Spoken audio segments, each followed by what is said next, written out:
During the last men's room performance, here's what you missed. Now, last Thursday, authorities responded to reports of a man, quote, exposing his sexual organs in front of a residence. I believe he was in front of someone's house doing his thing. Now, the person who called, they didn't just provide a statement. They also had cell phone video of Kevin doing his thing. Mm-hmm. And his thing was engaging in sex. All right, so when the cops got there, he'd already left. They actually had to track him down because apparently this is not the first time he's done that. Apparently he lives in an apartment complex where oftentimes he is in the hallway doing the same thing. So the cops are mildly familiar with him. Eventually, they got a warrant to arrest him, and he was arrested for indecent exposure. Now, authorities did not charge him with public sex in spite of the fact that he was having sex in public. And the only reason they did not charge Kevin with public sex is because he had sex with the Roomba vacuum cleaner. Again, in front of someone's house, which I do not envy them. Yeah, so that's a cell phone video, and he inspired part of today. Actually, he inspired all of today's poll for Big Dummy. Have sex with one. He did the Roomba. And again, just real quick, having attempted to find satisfaction with a vacuum cleaner myself in my younger days, the Roomba doesn't make sense to me. Had the man not sabotaged Jurassic Park, you'd have been fine. If I unlocked the gates to the gorilla and lion enclosures, same thing's going to happen. But remember, they were all females, and yet they reproduced because nature finds a way. No, so nature finds a way. Right. So I think some of those, the ones that just ate vegetables, maybe they would have turned and started eating meat and people. You think that's what happens? Yeah, well, I mean, look, that's what happens when you eat vegetables, man. If only women dinosaurs can start reproducing without a dude, I think I don't know what you call them, the leaf-eating ones by eating meat. Start eating meat. Herbivore. Don't worry, it's just a 30-foot herbivore. Next thing you know, just a bunch of veggie munchers out here, man. Yeah, next thing you know, he's bitten Mike in half. Boy, that'd be a lousy way to go. And why are Mike and I? Oh no, Mike, he was killed by the herbivore, bro. Everyone else running from raptors. I don't know what happened with Mike. I gotta raise his dog now. He tasted plenty. You're going to get caught having sex with one of these things. Will it be a Roomba vacuum, a car, a picnic table, or an apple pie? America, brother. Apple pie. Apple pie of America. I thought you say bald eagle. Like, that's not one of the choices, man. A bald eagle's going in an American pie.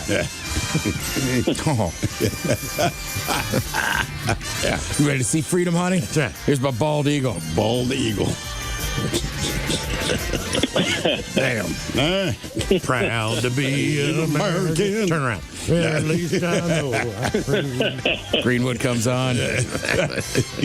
Kid Rock's in the corner. It might actually screeches. All right. Hey, I've got nothing against the TVs. I mean, that's their thing. It's cool. I watch important. Ask him a question.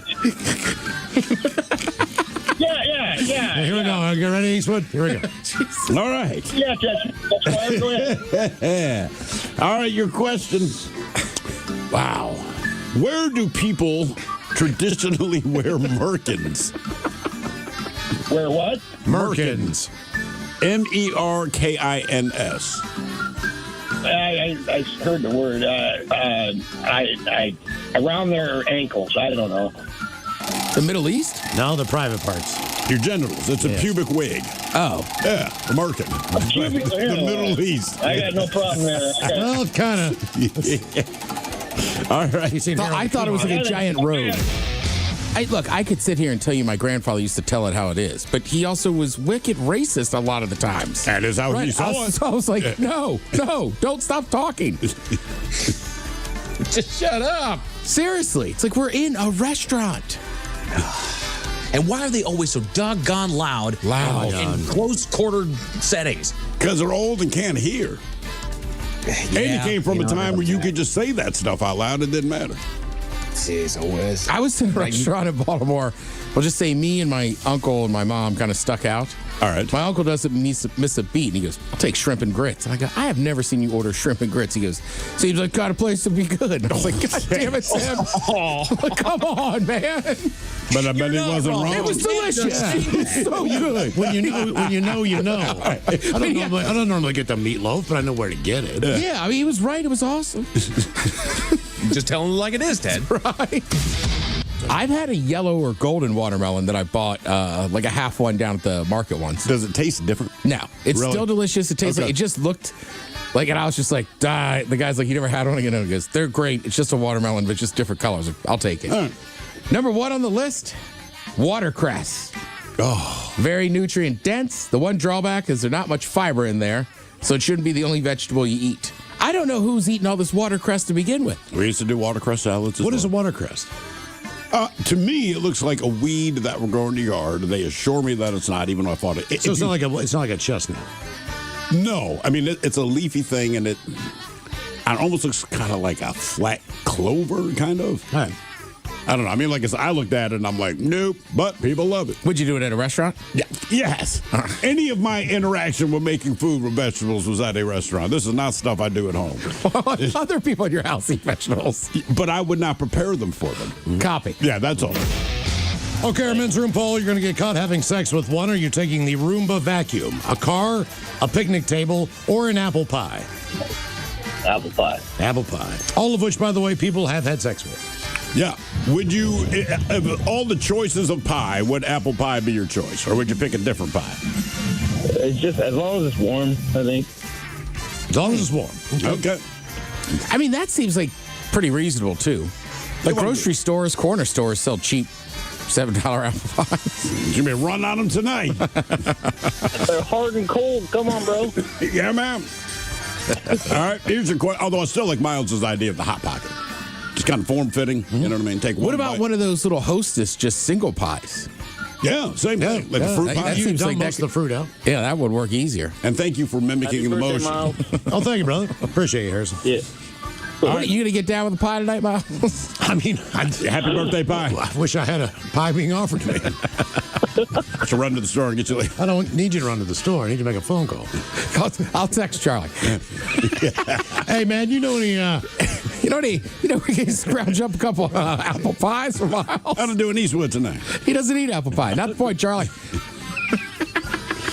All right, your question.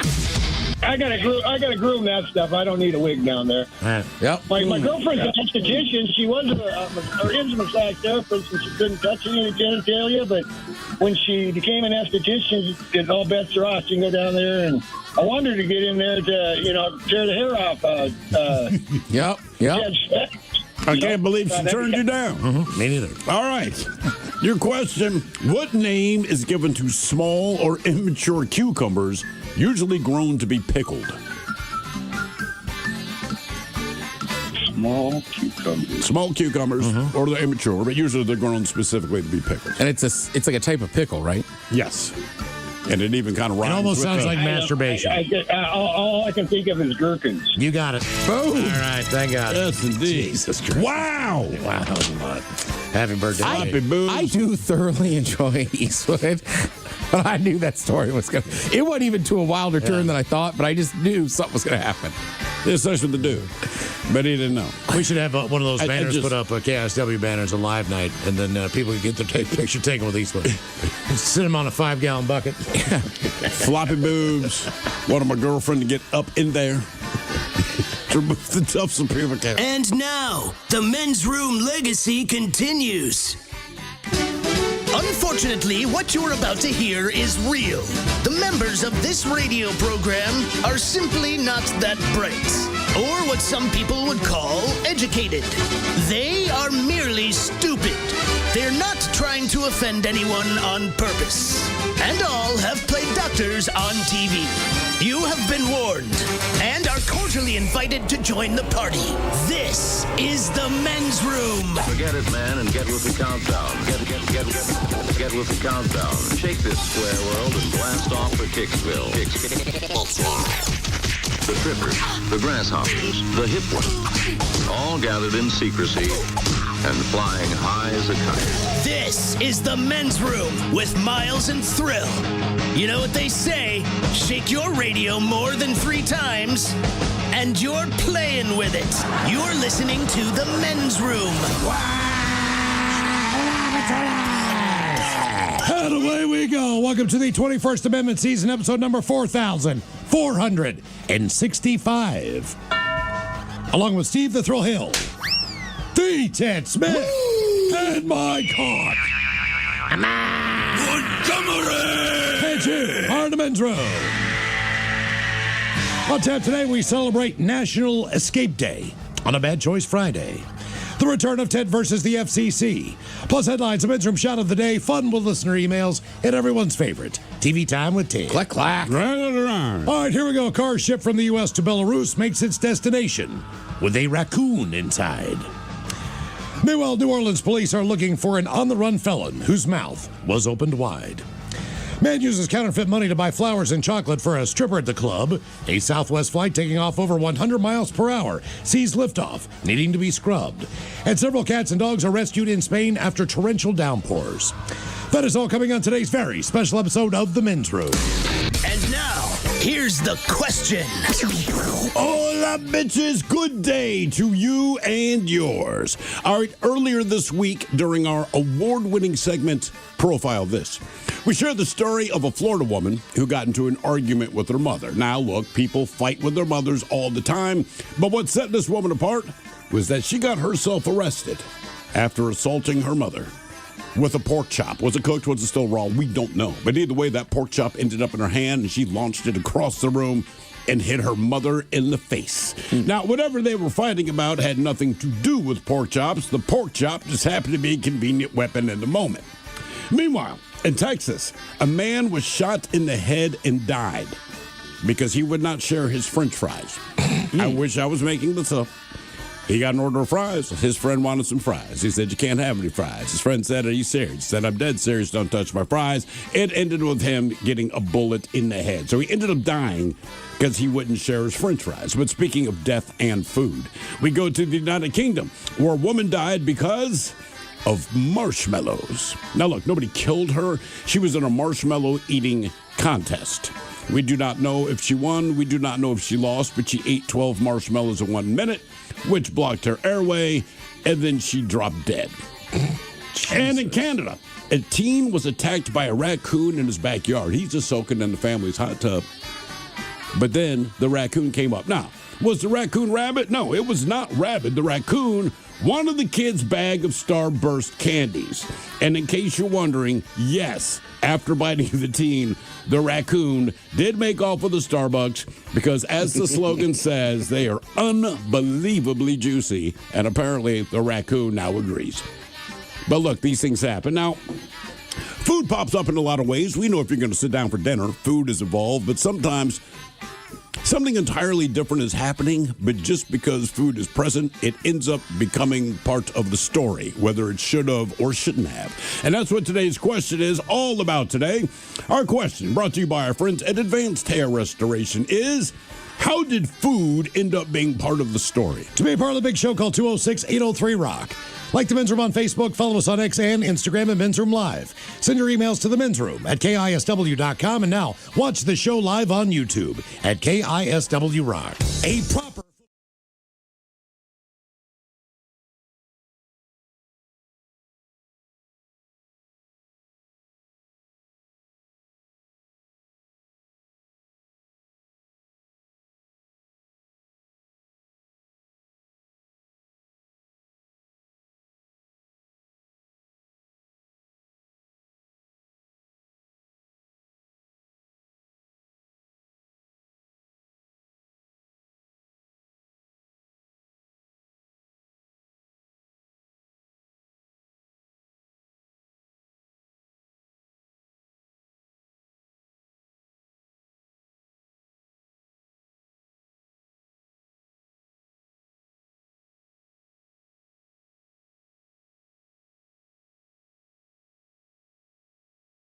Vegetables, Steve the Thrill Hill's favorite thing.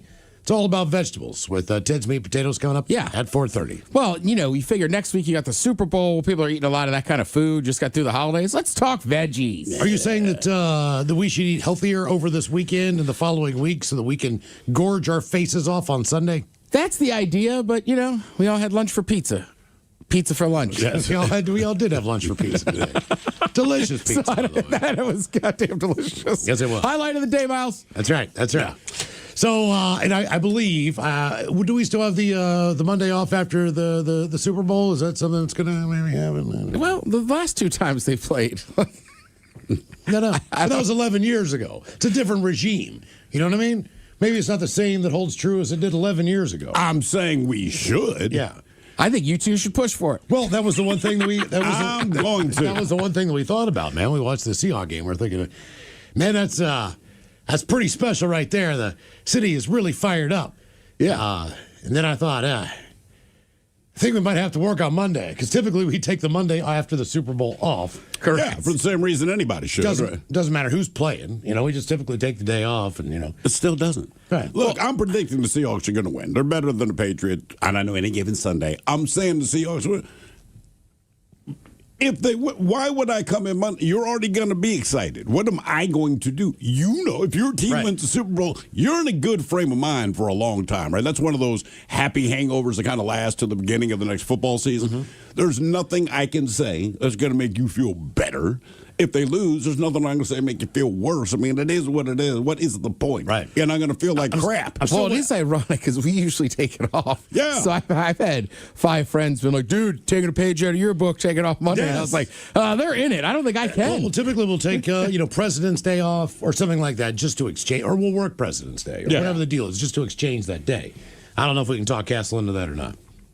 I mean, you got to give what difference does it make for here? Yeah, exactly. I'm not playing the game. I have no insight that anyone else didn't have. You watched the damn game. You came to the same conclusion I did. To be honest with you, it was kind of a double-edged sword on this. We said the one thing that we hate more than anything, and if you've been listening, we've been in radio for a long time. The Monday after the Super Bowl, it's all about talking about the Super Bowl commercials. And to be honest, do not care. We just don't care. No. Did you see the 2 polar bears? Okay. Yeah. I like football. I do not care about the commercials. That's exactly I just right. don't. So no matter who's playing, we typically just take that day off because, number one, it should be a holiday. Number two, as far as the content that you hear on the radio, we don't do that on our show. Yeah. But it's still just like, oh, God almighty. The commercials, the halftime show. It's the worst day. Care. It's the worst day in radio. It is. It really is. It is the single worst day in radio every single year. If you were to pinpoint and go, that day sucks, every single channel. Yeah. That's the day that sucks the most. Because also, half the guys that come in are hungover. So it's like, you're talking about the halftime you got all that going for you. Don't care. Talk about commercials. Don't care. But no one actually talks about the freaking game. I'm like, it's the Super Bowl. I'm sure there were good commercials. Guess what? They'll play them again. Don't care. Yeah. So should we eat vegetables just exclusively from here on out? I mean, that's the theory, right? You try to be good, but also, who knows? It'll be the weekend. It'll still be Saturday and Sunday. People are like, oh, screw it. I'm making this or that. Yeah, you're right. Head Chef coming up at 4:30 with the healthiest vegetables that you can eat with Ted's Meat and Potatoes. What else do we have for you today? Oh, we play the game known as Big Dummy. It's an easy game to play. We'll spin the category wheel. You are either playing for Team Sober or Team Not Sober. We have a brand new Biggest Dummy. That would be Ray. Last Thursday, it took him 7 questions. Which isn't that bad. It's just a new year. And once you become the big dummy, we're done asking the question. We probably had a 4 or 2 or 3 way tie before that, I believe. And then finally, Ray broke loose. But when we do play Big Dummy, we like to do a little men's room poll. It's easy. All you got to do is follow us on X at Men's Room Live and vote there. Now, the last time, we were aware that the Seahawks were headed to the big game. And one thing about going to a football game outside of Seattle is a lot of the stadiums just have really boring concessions. Sure. Now, over the past 10 years, 15 years, that situation has improved in a number of stadiums. Others, it has not. But we wanted to know, let's just go with the basics of just any old regular Joe Schmo stadium, and you get to have one free when you head to the ball game. So your choices were a non-alcoholic beer, a hard soft pretzel. Yep. In other words, it's been under that lamp. It should have been a soft pretzel. But it's not anymore. It's been there for a while. Now it's just this hard, chewy pretzel. We had a cold hot dog because let's face it. I mean, for the most part, if you buy a hot dog from a vendor, no offense, those metal boxes they got, they don't really keep the hot dogs warm. You got to remember, man, dude can't walk around with an oven on his junk for 4 quarters and feel that pain. So they're not as hot as you think they are. So you're just going to get a cold hot dog, and you can also get a flat soda. Because let's face it, the ice is melted. It's been sitting there for a long time. No bubbles. It's terrible. So as far as the voting, here's how your votes went. If you wanted one thing free from the concessions, coming in at 4th place with 13% of the vote, that would be a flat soda. That got the least votes? That got the one that people did not want the most. I mean, look, you don't want a flat soda, but given those options, that would be the least offensive to me, I guess. If you can sneak in a mixer, an airplane bottle or so, maybe that would change even the if game. not, it's like, all right, it's flat, but it's still a drink. It's something. Correct. All right, coming in third place, that would be the hard, supposedly soft pretzel. 21% of the vote. You said that's what you would take. Just real quick, would you be more disturbed with a hard, soft pretzel, or you get a hard pretzel that's soft? For whatever I think reason, a hard pretzel that's soft, I would not know how to understand that. Exactly. There's something about... I can understand how a soft pretzel eventually gets hard under the heat lamp. But why I can't is the figure hard out how a pretzel hard pretzel, soft? that would include some type of moisture. Right. My question would be, what is that moisture and where did it come from? That is exactly it. Number two, which did much better than I thought, and that probably has a lot to do with the fact that non-alcoholic beers have gotten a ton better over our lifetimes. Sure. It used to just be O'Doul's or Bust. There were maybe one or two others. But now, like with the athletic beers of the world and everything else, IPAs are now non-alcoholic. They've made a non-alcoholic porter. They've really stepped up their game. So 28% of you, that came in second, said, you know what, I'll take the NA beer. You can always go back and get a Miller Lite or whatever the hell you want. I don't want Men's an Room NA IPA at the end of that one. I know people say, well, they taste pretty good. Like, right, but there's no alcohol. It's like sugar-free drinks. Well, I will buy them by accident, but I have never purchased sugar-free anything on purpose. Yeah. Well, Ever. it's kind of like the philosophy of how do you intelligently drink? And a lot of people say, like, look, you drink whatever you drink, then drink a glass of water. Whether it's a mixed drink, a shot, a beer, then drink a glass of water. I kind of put that in the same category. But now you're drinking something that instead of tastes like water, basically just tastes like beer, but with no alcohol. I know, but if I want water, I just want water. Like, if it's not going to have alcohol, just don't be a beer. Obviously, the number one answer. I'm with Miles, though. And I think if I'm at a game, like if I'm not drinking, it's kind of nice to still have the feeling of drinking a beer. Hey, I can't argue with you. They're not wrong. I just disagree vehemently. I don't want your sticking non-alcoholic beer. My buddy said he put down 17 NA beers. Where? During the championship game. Did he have any real beer at all, or just? Oh, no. He just doesn't drink, but he's still, he was just like, I don't know, man. I got fired up. He obviously likes to taste the beer. Right. And he was like, I ended up just shotgunning one. And I was like, why? And he goes, I don't know, man. He goes, the Seahawks won. Well, it felt like the right thing to do. He's like, I'm not going to break my sobriety, but he's like, I still want to have the fun. Well, being someone whose metabolism as I get older basically is just shut the F down, ideally, I don't want those calories. If I don't have to, I would rather just have a glass of water than drink 100 calories. Look, if I'm going to drink a beer, I'm going to eventually catch a buzz if I have 3 or 4 of them. But in this case, I'm just putting on empty calories for no reason. So the only one I don't understand is the NA's hard seltzers, because they already make regular seltzers. I was going to say, didn't seltzer exist before they started adding booze to it? Correct. I saw it this summer. I had a buddy that was doing what do they call it, zebra striping. Yeah. And I go, is that NA White Claw? And he goes, yeah. And I go, well, at that point, and then just seltzer. Just buy a Fresca. Right, like NA beer I'm drinking because it still tastes like beer. Right, and it's beer. Right. Beer by its nature is like an NA seltzer. It's seltzer. Come on. Number one overall, the cold hot dog. With 36% of the vote. And people, and I agree with this wholeheartedly. The difference between a hot dog and bologna is just the size of the tube. Okay? I think they taste different, but sure. Well, it's the same exact ingredients. It's the same. They taste different based on size, I believe. I think it's cured slightly different. It might be. Yeah. But to me, there's a definitive taste difference. The ingredients remain the same. Sure. When's the last time you had bologna? Man, it's been a long time. I told you a few months ago, I got all fired up. I was like, I'm going to make a fried bologna sandwich. It wasn't that good. It wasn't that good? No. I'm surprised that hasn't taken on a new life in the restaurants, like Tots or something, I mean, I think if you get there used to be a diner in Belltown, I forget what it was called, but they had the thick cut bologna. Yeah. And I don't know if they smoke. Listening to the Men's Room with Miles and Thrill, 99.9. KISW. All of it, Charles, away we go. Welcome to the 21st Amendment season, episode number 4,465. What a large and in charge program we have for you today. Guaranteed future repeat on this also positive Friday. Positive Friday. Exciting return to 10 versus the FCC round 2 with the towns of Fig Buck and Buck Fig. Who love to cheer for their hometown football teams, ironically. People get them confused a lot. Two different places. The Fig Buckers and the Buck Figures. Yeah. That's from Matt and Stanwood. Round 2. I got my Buck Figures jersey from Amazon the other day.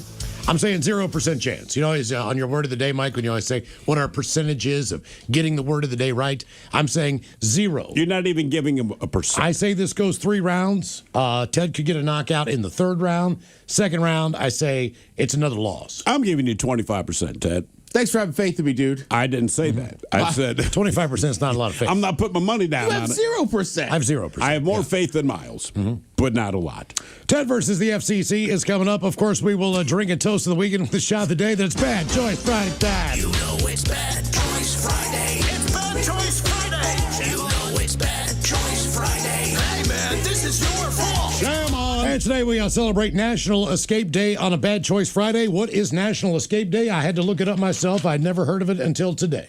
Is it, I'm going to guess, either is for people in prison or, I don't know, like go on vacation Well, or something? this is the 10th year that National Escape Day has been celebrated. It started in 2016. All right. Okay? And they say each year on January 30th, we take a much-needed break to celebrate National Escape Day. Do we? This day is not about running away from our responsibilities. It is a day about making time to reset ourselves after the winter holidays and the cold stretch of January. Now, they say by late January, the magic of Hanukkah, Christmas have faded, and our New But Year not Kwanzaa, celebrations bitches. are over. And basically, if you've been doing a dry January That's Mike's been telling me that. or whatever, it's coming to an What end. is Kwanzaa? They say the weather's Something dreary. that Mike celebrates every year. Cold winds, minimal sunshine. And February is fast approaching, and we suddenly feel like we are in a slump. We're burned out. Luckily, National Escape Day has arrived at the perfect time to push us to refocus, to reset, to rejuvenate our mind and body for the last stretch before the spring, or in our case, until summer.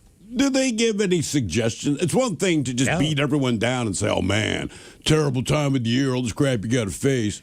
Take a day and don't worry about it. Well, they say think of this day as your personal guilt-free pass from the monotony of the daily grind. This is a perfect day to prioritize personal wellness. Escaping today can I'm going involve- home. You have to say we're at work. Yeah. I mean, I like my job, but I'm just saying, like, Jesus, man. What do they call it here at Odyssey, Seattle? What do they call this? Feel Good Friday. Feel Good Good Friday. Feel Good Fridays is what we have here. We have a little. Do we? We have a thread where our employees talk about how they're feeling good on Friday because they're not at work. Yeah, the beginning of their basically, 6-day weekend. We can look at them, sitting out and hanging out with their dog, going to lunch, enjoying time with the kids. It's Feel Good Friday on this escape day. And they say it can involve several different things. It can mean buying what? That's just what happens. A plane ticket for the weekend getaway, putting a do not disturb sign on your bedroom door. Yes, because my kids will follow that. I live alone. Or getting lost in the stream of the steam of a hot cup of tea or a book you've been wanting to read. A cup of tea. The point is, use National The way Escape to Day. escape, if you're in the doldrums right now, all this heaviness is weighing on you, like the magic of the holiday, a cup of tea solves Yeah. it. They say detach from the should-dos, reconnect with the want-tos. All right? They say you don't need a massive budget or a week to Just a participate. plane ticket. All you need is a willingness to disappear for a moment from digital detoxes to local adventures. It's time to stop dreaming about a break and actually take one. So here is how to master the art of the mini escape, if you will. okay. Number 1. Smoke weed. Take a digital detox. Why not? Turn off all your notifications. Escape for 24 hours from the news cycle, social media. Don't even look at your damn emails. Don't look at anything. Now they say next. Maybe you could have a movie marathon. Diving into a cinematic universe is a great way to leave reality behind you for even just a couple hours. They say don't forget to grab some snacks and enjoy yourself. And maybe have a drink or so. They say explore culinary delights. Find a bakery, restaurant that serves cuisine from a country you've always wanted to visit. Use your visit to try to authentic foods and savor the flavor, as though you're visiting the country. All right. Yes, exactly the Like same. in Fremont, you can go get Thai food in one of, 58 places. You could go there and pretend you're in Thailand, Ted. But I was gonna everyone go to speaks Sean- English, I was going to go to Sean O'Donnell's, pretend I'm in Ireland. You could do that too. The weather's about the same. I think you'd be better pulling that off than Thailand. Well, they only have about, 25 different types of Irish whiskey. Yeah. I mean, who doesn't, when they go to Ireland, immediately want to get those Reuben egg rolls? It's a staple of the Irish diet. I'm pretty sure. It is. I'm going over this summer for a wedding, and I've requested we get Reuben egg rolls. Oh, yeah. Irish delicacy. They say check out an escape room, book a session with friends. Great way to escape on National Escape Day, or maybe just making a small road trip. Pack a small bag, drive in one direction for an hour or two. Maybe stay at a B&B, explore the town you're in, enjoy a meal at the local cafe or restaurant before heading back home. So these are all of the ways that they suggest that you can make a day out of National Escape Day. Commit a crime. And today we You celebrate. know what? Because listen, man, you commit a crime, but don't do it well. Do it well enough that the cops are kind of chasing after you. Yeah. Then you get the sense of escape. Then you get to take off. And Just like a 1 hour. You don't want like the high speed chase, not that. Just know the kind of like, I mean, we got his fingerprint. Maybe they even know your name. Adrenaline rush. You're just not home, right? So they got to look for you. Yeah, that adrenaline rush, like you were, knocking on doors and running as a kid. Whatever you do. Exactly. Same feeling. Getting chased by That's what the I'm cops. saying. And if you want to make it worth a cop's while, make it authentic and do everything naked. Sir, I'm That just way trying they're to just enjoy- like, Yeah. oh, this is a National regular Escape criminal. Day, brother. Yeah, it's escape day, officer. You know what my lawyer's going to say? He's going to tell He's you crazy. the same thing. What are you going to do about it? Yeah. It's National Escape I'm crazy. I'm naked. So today we celebrate with the Beach Boys.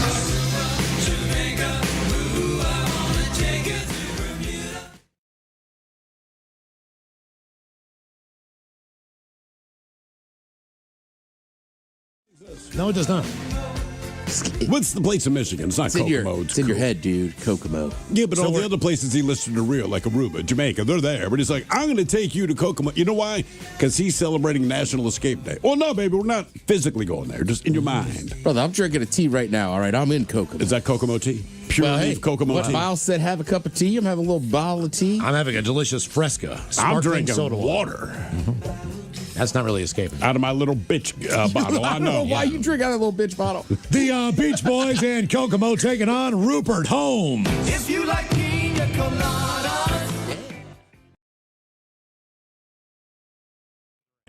if you're not I don't. I mean, that's the one thing I hate about going on vacation. And the two don't really go hand. If I If I'm can. drinking a pina colada, and Mike and I were talking about this earlier, do you know anyone who drinks pina coladas? No. I mean, even on vacation, like, no. You just got to go to a warm weather place where they have the machine on the bar. Correct. That's if the I'm key. I would somewhere- still get something, and Mike and I had that conversation. So like it's hot as tropical, all the stuff that screams pina colada. I'm like, I would still get a mixed cocktail that's not that. First, I would get a pina colada. we agree. We would take a pina colada if they're Why walking not? around with a tray and offered us one. But otherwise, I wouldn't order it. 'Cause Yeah, they got but once all you those other taste them, good they're tasting things. delicious. I'll be dead honest with you. I don't know that I've had one. That's what I mean. You've never had a pina colada? Well, I think I always get a daiquiri or something. That's Oh what my I'm God. saying. When's the last time you had a pina colada? Oh, it's been years. Yeah, exactly. You got to be in a warm weather clime where they have them. But you wouldn't go daiquiri before pina colada. I would tell. Look, I'm like, telling you, yo, anytime I give go me- on vacation, it rains. So I don't feel like a pina colada. You know? I went on Well, I think vacation. he's in a warm rain, right? Drinking that pina A warm colada. rain. Okay. Ted, I went down for my vacation this year to Palm Springs. Yeah. Record flooding as soon as I landed, man. The rain was not warm. It was not. I'm telling you No, right that's now. not a warm It rain. was 50 degrees and it sucked. But anyway. So a vote now. Rupert Holmes, Escape the Pina Colada Song, or Beach Boys Kokomo. Those are your choices on a Bad Choice Friday. And you can vote if you follow us on X at Men's Room Live. Okay, today we're going to talk about food on the question, how did food end up being part of the story? Food can end up being part of the story in numerous ways. And I know for a fact that from interior decorating, there are often stories where people put items of food in places that they should not. And We cannot had get them out. uncooked pasta. Was what that happened one. last year anyway. Which, again, what kind of pasta do we think they put up their backside? Right, because you can do linguine. Yep. Seriously, is it the corkscrew pasta? Is it the elbow or the bow tie pasta? Right. And then also, as far as things you can put on your backside, and I understand if you can't get it out, you need to go to the doctor. I would just think the pasta would be maybe the safest thing. Yeah. Yeah. Like, give it a minute, man. It'll work its way out. One of my favorite ones was my buddy Jeff. We were in high school, and he and his girlfriend. It was around the holiday. I think it was either the week before Thanksgiving or the week before Christmas, whatever the deal was. Jeff's parents were not home. He and his girlfriend Wendy, they decide that she's going to come over. They're going to have a little bit of fun there and get into some whatever they're going to get into. Well, Jeff's mom had baked either a pumpkin or apple pie or whatever for the holiday. And it's in the refrigerator with a tub of Cool Whip. And Jeff and Wendy determined that they are going to use the Cool Whip in the bedroom. Sure. And Sensual. get a little crazy. Well, apparently there was too much Cool Whip. All right. I think they went overboard on the Cool Whip. Okay. And there wasn't a lot of left in the container from what they ate and then what was left on. So at the end of all this, Jeff decides to take a big handful and scoop it out. And throw off it of her back in the stomach container. And put it back in the container. Now, that was the same Cool Whip. Off her stomach. That is correct. Off her breasts, off her stomach, off wherever it was. Okay. You Put know it back in the container. And, of course, they ate that Cool Whip on that holiday where they were serving pie to guests. Sure. I'd be okay with that. Were they in college? No, they're in high school. Oh. Yeah, I'd let it pass, but like her stomach and her boobs. Yeah, okay, you gotta nothing remember, lower. Tom, You got to be in the very beginning, I believe, of your sexuality and relationships to bring food into the bedroom. That's one of those things that You do. think? Well, I can't. To me, that was always like, hey, man, this might be the first time, but let's grab some of that and bring it in. That's what I'm saying. I can't tell you the last time that I brought. Maybe I'm just not as adventurous as I was, but I can't tell you. The You last don't time bring an I brought easy cheese and lasagna? food into the bedroom. What? I just noticed you're like, I'm not that adventurous. You're wearing a Taylor Swift shirt. Well, yeah. I mean, I could be adventurous with Taylor Swift. I mean, if she wants me to pour chocolate, I think it's more of a newer relationship thing. Yeah. But also, I would say, I think around like next week, right? Or whenever that holiday is, Valentine's Day. whatever that holiday. I feel like that's a holiday where people will be like, let's break Sure. out the chocolate syrup tonight. That's because you both got drunk. Right, you Yeah. get Well, it's champagne also- or yeah, wine, it's and you also- went out to dinner and all that kind of you crap. might get involved in some lingerie or whatever. I think it was Valentine's Day that I lost that ice cube. Was it Valentine's Day? Yeah. Right, exactly. Well, You didn't, didn't lose lose it. it. You knew where it was. it was still in there. Correct. It just didn't stay an ice cube. Yeah. You let it melt out, correct? Yeah. How long did it yeah, take? how long did it Well, it take? took a little bit, but I'm clenching right now even thinking about it. Did you know she was going to put it in there? Yeah, it was part of the game. It Was it? What was the game? was like you roll dice All right. and stuff happens. What are they, like sex dice? Yeah. So I was game. I was like, sure. I often think I'm more into stuff than I think my body thinks. How did you feel when you rolled this? Like Ice Cube, Man, Ice Cube game and the on. pucker. I'm an adventurous man, comfortable in my sexuality. Okay. Throw an old Ice Cube. What did she roll? I can't remember. It kind of killed the mood once I started going, it's stuck. It's stuck. You're screaming and stuck? Yes. What do you think it was going to pop out? Well, she goes, stop clenching. I was like, I can't help it. It's like reactive. Right. I cannot clench my How butt. long did it take her to shove it in there? God, man, I don't know. But now that I'm reliving it, it really killed the Was mood. it a like an ice cube tray ice cube, like a big square? Yeah, it was like triangle? one that comes out of your refrigerator. So a kind of longer that- one. Yeah. Okay. Okay, all right. I was hoping it'd be like an ice cream ball, a crushed ice, and she just packs a bunch of It's one of those big squares. It Yeah. just didn't pop all the way in there. It just kind of stayed right where. I mean, look, you No. can see I'm flexing right. I'm clenching right now. It just kind of. See, I've had Did a. it like stick to the inside of your butt? You know, like if you get a really cold ice cube, maybe it sticks to your cheek, the inside of it No, it for a wasn't second. that. It got in. Let's just say the train got through the tunnel enough where I was like, oh, there it is. Man, there's a certain point with me where if I'm having to take a suppository or whatever the deal is, there's like a point where it just vacuum sucks it in, Boonk. and it's gone. I think that ice cube was on that point, and I wasn't sure. Okay. So I clenched and melted it. Our question: how did food end up being part of the story? 206-803-ROCK.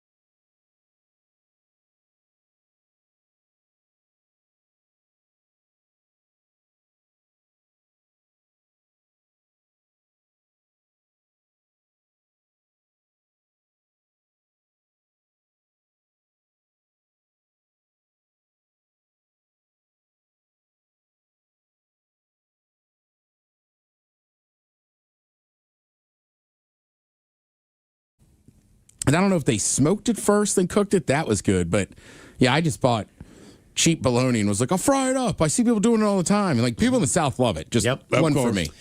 So this week on the poll, we are inspired from a guy down in Florida who happens to be our shot of the day. Oh, yeah. coming up He's for earned it. for his actions, but he was caught having sex with a Roomba vacuum cleaner.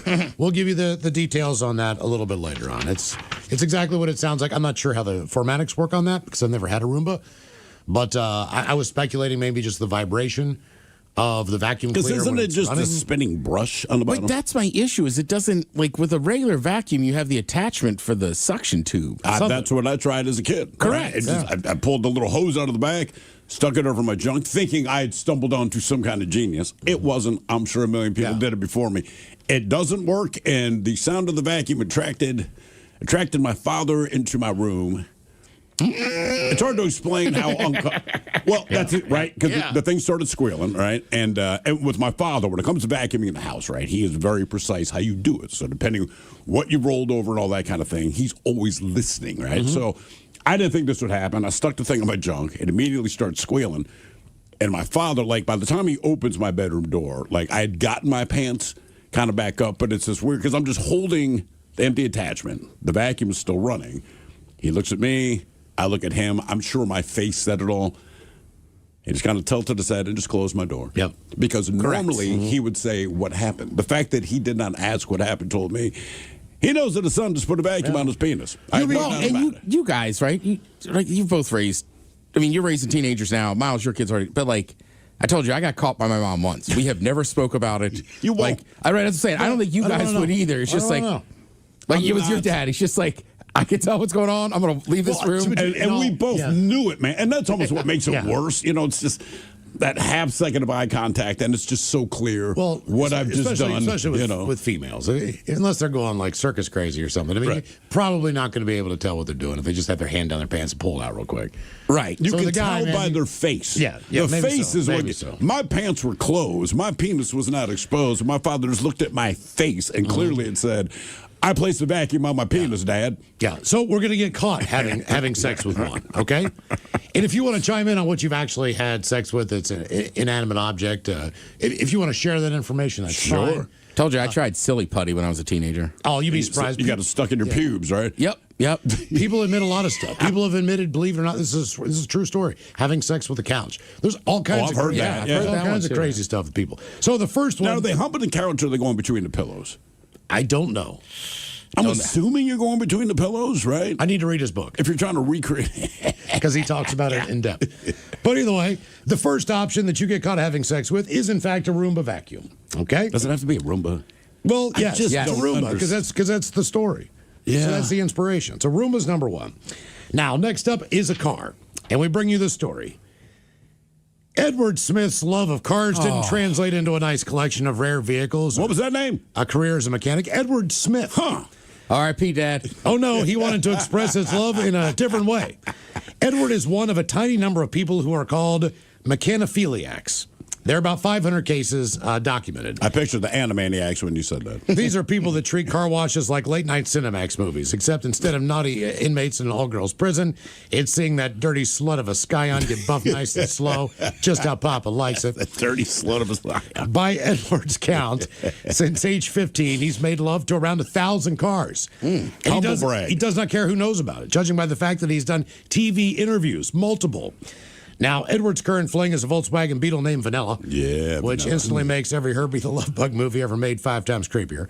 Other cars he's Vanilla. given his mighty meat to include a 1993 Ford Ranger. He called her Ginger. 73 Opel GT named Cinnamon, and the 69 Beetle Vanilla, which are sure was probably the sluttiest car he's ever dated. But cars, why did he name them strippers? They're cars. I don't know. Cars aren't the only machine he's gone all the way with. He had a fling with a helicopter at one point in time. So option number 2 is a car. Option number 3, a picnic table. In the UK, the Telegraph published the headline, American caught having sex with a picnic table. It seems one guy's pursuit of happiness took the form of sticking his schlong inside the umbrella hole of a picnic table. Now, the story did not end there. It says the guy boned the picnic table on 4 separate occasions for hours on end. Damn. How do we know that? This would be thanks to the neighbor who taped it each and every time for the entirety for 4 hours on end. Now, filming it the first time is understandable. You want to have evidence to show the cops. There's no way some guy's boning a table. But somewhere after the second time, the overall impression you're giving if you're recording this is kind of intrigued by this. Eventually, though, the neighbor did turn the tapes over to police, who arrested the perpetrator and presumably drew straws over which poor bastard was going to watch the hours of evidence. Man was charged with felony counts of public indecency, blah, blah, blah, blah, blah. So he had sex with a picnic table. Gotta wonder what that picnic table looked like. That's right. The fact that he kept coming back to the same one. Then we go with a classic. As seen in 1999's movie American Pie. They say, was R. Kelly inspired by the 90s teen classic when he wrote Sex in the Kitchen, Ignition? Though there hasn't been any firm proof, Sweet Love takes on a whole new meaning in the movie when a horny high school senior named Jim, Jason Biggs, decides to drop trow for an afternoon tryst on the kitchen counter with an apple pie that his mom brought home. Unfortunately, the pie didn't have a chance to break him off before his dad barged in, breaking off the session itself and revealing the remains of the dish that we have not been able to look at the same way ever since. Every time you see an apple pie, don't you think that? Yep. For sure. So today, our men's room poll, you get caught having sex with one. Will it be a Roomba vacuum, a car, a picnic table, or an apple pie? Vote now if you follow us on X at Men's Room Live. Ted's Nice meat work. and potatoes. Now, here's your host, head chef of the men's room, the Ted Nugent. Head chef is in the house. Thank you, folks. Thank you. Kind of an interesting list here. The CDC has a list based on nutritional or nutrition. Go ahead. Sweet. You got this. Well, I can say nutritional, but I can't say just the root word. Nutrient density. Yeah. Nutrient density? Correct. Only scientists use terms like that. The nutrient density of this. Do you have any guesses on what would be on the top 10 healthiest vegetables? Well, no, wait. Like, what's an unhealthy vegetable? Okay, so I've heard, like, celery Like corn. is just empty. It is, but it's still healthy as it's like. Right. But like corn is right, got a lot more carbs and stuff in it. And like potatoes, a vegetable. But like nobody's gonna be like, way to lose weight, eat more potatoes. Well, Ted, here's what I can't figure out. One night I had like I got a vegetable stir fry, and they put extra spinach on top of it. All right. So I went all in, right? Now, the next day, immediately, like a salad shooter, I see spinach, I see carrots, I see onions, tomatoes. I see all these things come out as just the way I chewed them down my throat. How in the hell does this help your body? How is it soaking in? It's like 2 weeks ago, wasn't it? Yeah, because like you know, we're having the conversation snow peas outside look the smoking. same, the carrots look the same, the spinach looks the same. Wait, how quick does your body extract these nutrients? Because Miles' point was, It doesn't hey, man, look any different. I ate something healthy last night. When I took a dump this morning, it's all right there. It's Right. clear what I ate. So he's like, what? How does your body extract all this good stuff Well, so yeah, quickly? but you already got the stuff out of it, right? I don't know. I guess. Think about a sponge, man. Right? Like when you squeeze out the water, it goes back to its original form. But you still used it. It had water in it. So it's in your body just attacks this Vegetables stuff are straight up. sponges. All right. I'm going to guess spinach and or kales at the top. So spinach does make it in here. I would say it's weird that like arugula, broccoli, Brussels sprouts, they're pretty high, but they all missed out. Okay. Spinach is number 5 on the list. How about beets? Beet greens makes the list. Okay. Carrots? Carrots did not make the list. Number 10 on the list, I would say think soul food. Okra? Okra. No. The other one. Barbecue. The other black vegetable. Right. All right, yeah. Think about it that way. Okra. Wait, hold on. With barbecue. Miles screwed it up bad one day in Baltimore. Oh, collard Collard greens, yes. Collard greens. Not the colored kind. like, Had you no both are idea. like, okra. I'm like, God damn, boy, it's green. That's how you say it? I didn't know. Did you say colored greens? I did. Yeah. What do you call What's the them? problem? Here's one that's good that I think most people eat because they like Caesar salads, romaine lettuce. Is that high on the list? It is. Look, I don't like vegetables. I just don't, right? But I do have respect for romaine lettuce because it is the Caesar, and Caesar dressing's delicious. Well, that's why I got so annoyed with the kale stuff. All right. It was like, oh, it's super dense, and it's like, no. I don't know where it started.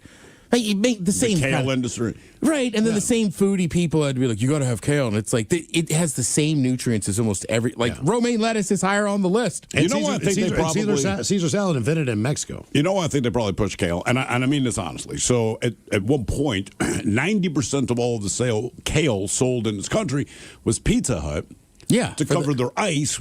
But with all these locations closing down, right? Very few sit-in pizza. As dumb as that sounds, like, man, their cash cow kind of went away. So it's like, look, we got to convince people to eat this crap now.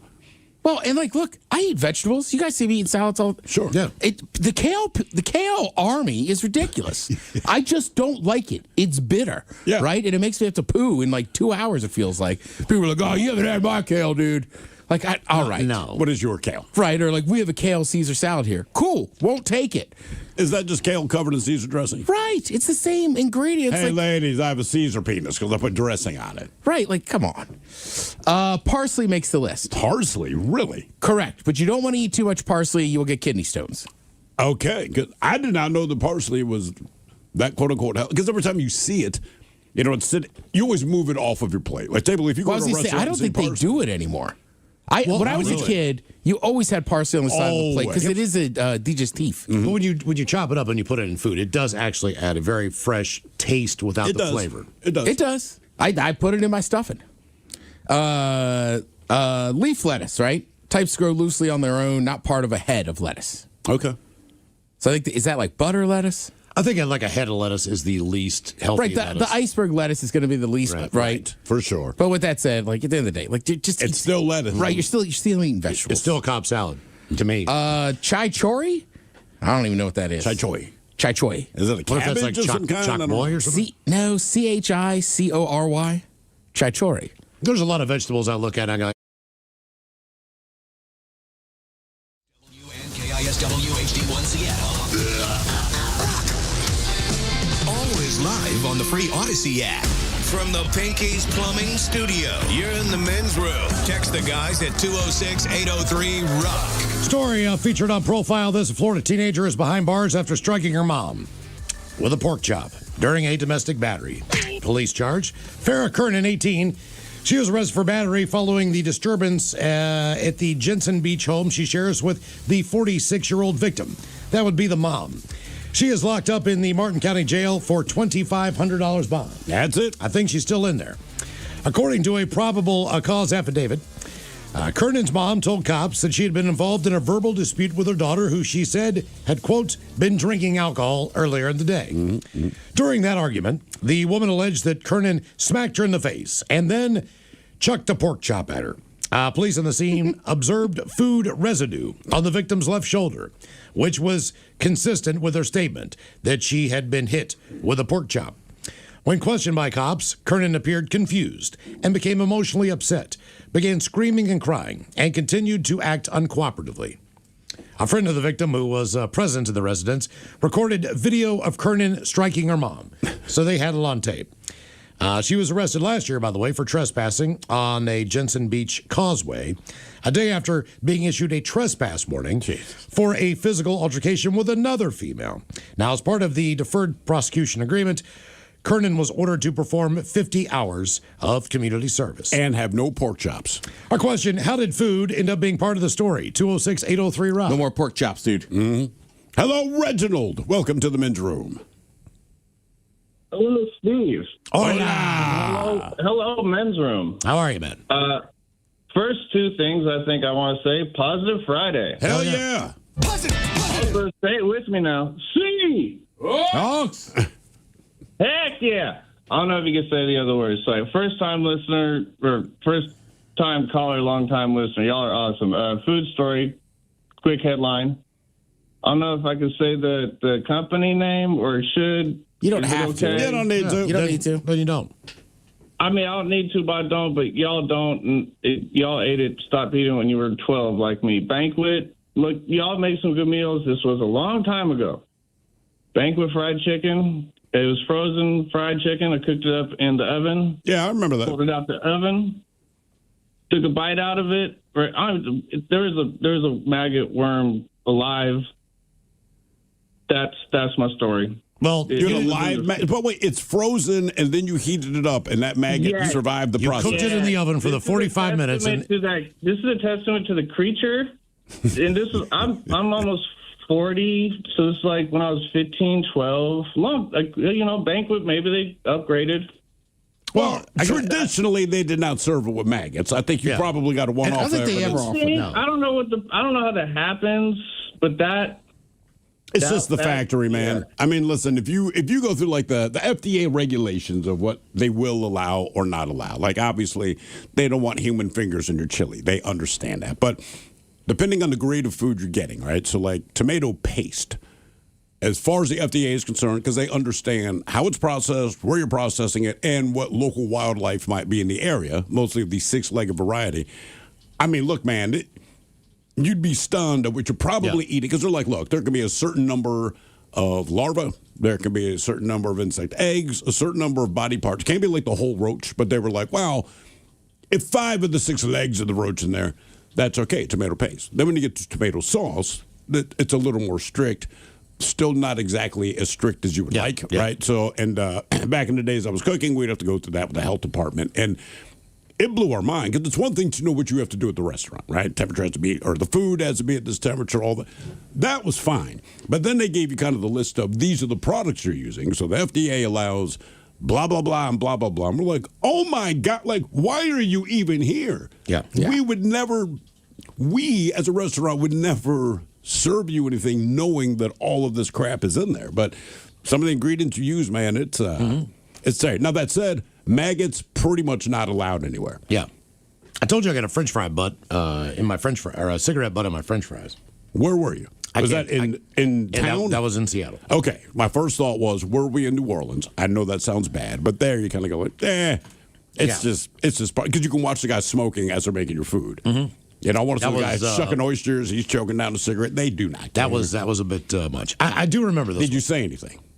At the time, I just looked at it and I couldn't believe it was there. I knew the people who worked there, so I did not want to say anything. I wouldn't make a big deal. Like, look, certain things I will overlook. You know, there's a hair in your food. I get it. But like a cigarette butt, I would quietly at least I also say, know they peeled the potatoes outside on the deck. Sure. And I get the guy was probably, who was doing it, was just smoking. But that's what you check for. Yeah. One of the grossest things one of the days that I was making pizza at this particular place, it's kind of a fancy place. So the pizzas were smaller. They were just appetizers. But where the pizza oven was, it was a wood-fired oven, and for whatever reason, people in restaurants find that fascinating. It's like the Yule log, right? Yep. But our station is directly in front of it. So as much as they're looking at the fire, they're looking at you. And we had a little bit of a lip on the shelf, so they couldn't directly see what was on your cutting board, but we had the little pizza doughs.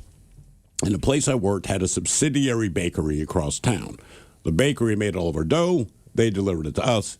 We'd make the pizzas. But you get an order for a pizza, you make it as like an 8 or 10-inch pizza maybe, and there'd always be air bubbles in it. And basically you just take like the palm of your hand, smash it out, air bubble gone, no big deal. And I hit this air bubble, and it kind of moves, but it doesn't go away. And that's not completely out of the question. But then I realized, okay, I'm chasing this thing around the inside of the dough. There's no way this is an air bubble. So I discreetly open it. It was a used Band-Aid. Ooh. It had come off of someone's finger. So I have to go around the corner to the chef, and I go, oh, hey, man, there was a Band-Aid in the pizza dough. He's like, Jesus Christ. I go, like, it is what it is. I'm just letting you know. So his wife ran the bakery. He makes a call to her. It turns out, basically, the answer to bakery finally became clear. That's what happened to the Band-Aid that was on your finger. Yeah. Well, I know a guy who operates a pizza oven, and he found a dead bird in there one morning, and he didn't want to mess with it. A dead bird? A dead bird. In the oven? Well, a pizza oven. Oh, pizza oven. All right. So it's got a flume on it, you know. So the bird's in there. He's laying on its side. So he just pushed the bird in the back with all the wood. So when he lit the fire, he didn't want to. It was like, no one's going to know. No, it's just he just let the bird on he fire. Just incinerated the thing in there. Then he built the fire and started making pizzas. A guy I knew from high school. He went away to North Carolina for a while. Got fired from a job at Walmart. Don't ask me how he did that. So he ends up moving back because he doesn't have a job anymore. He needs a place to crash. He's going to crash at my place.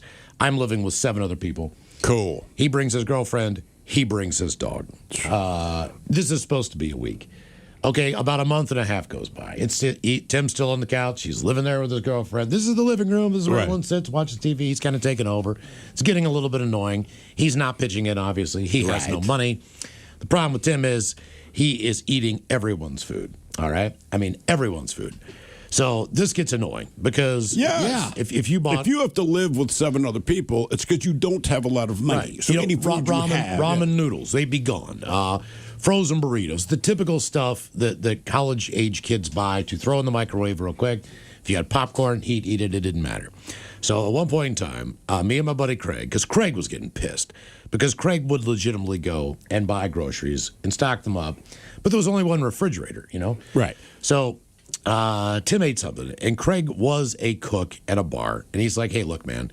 He's like, I got an idea. And I was like, what? He's like, we're gonna make chili. Because we still had beans, we had tomato paste, we had a chili packet, but in the cabinet, there was a can of Alpo dog food because Tim would buy food for his dog. Of course. Believe it or not. He did do that. So we whipped up a batch of Alpo chili, knowing damn well one of two things. Number one, Tim was going to eat the majority of it. Number two is that what he didn't eat, we could actually give to the dog. Yeah. So it's not going to go to waste. So Craig whips up the chili, puts the pot in the refrigerator when it cools, puts a lid on it. Nothing else is said.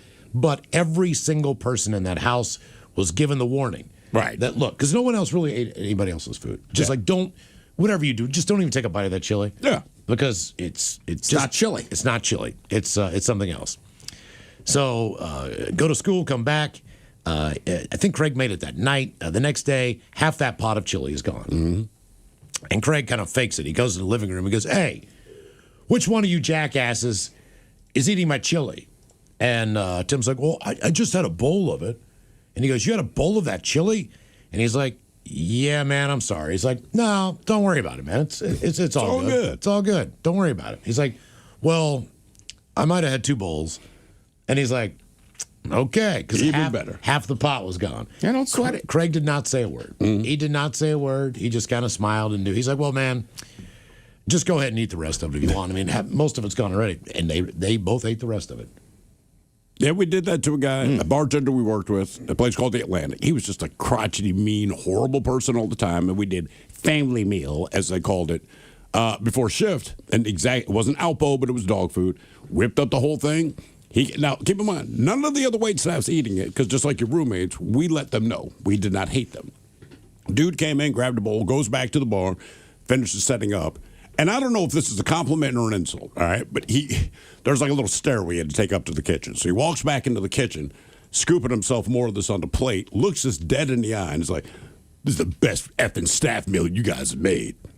And went back down, and I'm like, all right, part of me is insulted because dog food apparently is better than anything we can cook, but also he's eating dog food.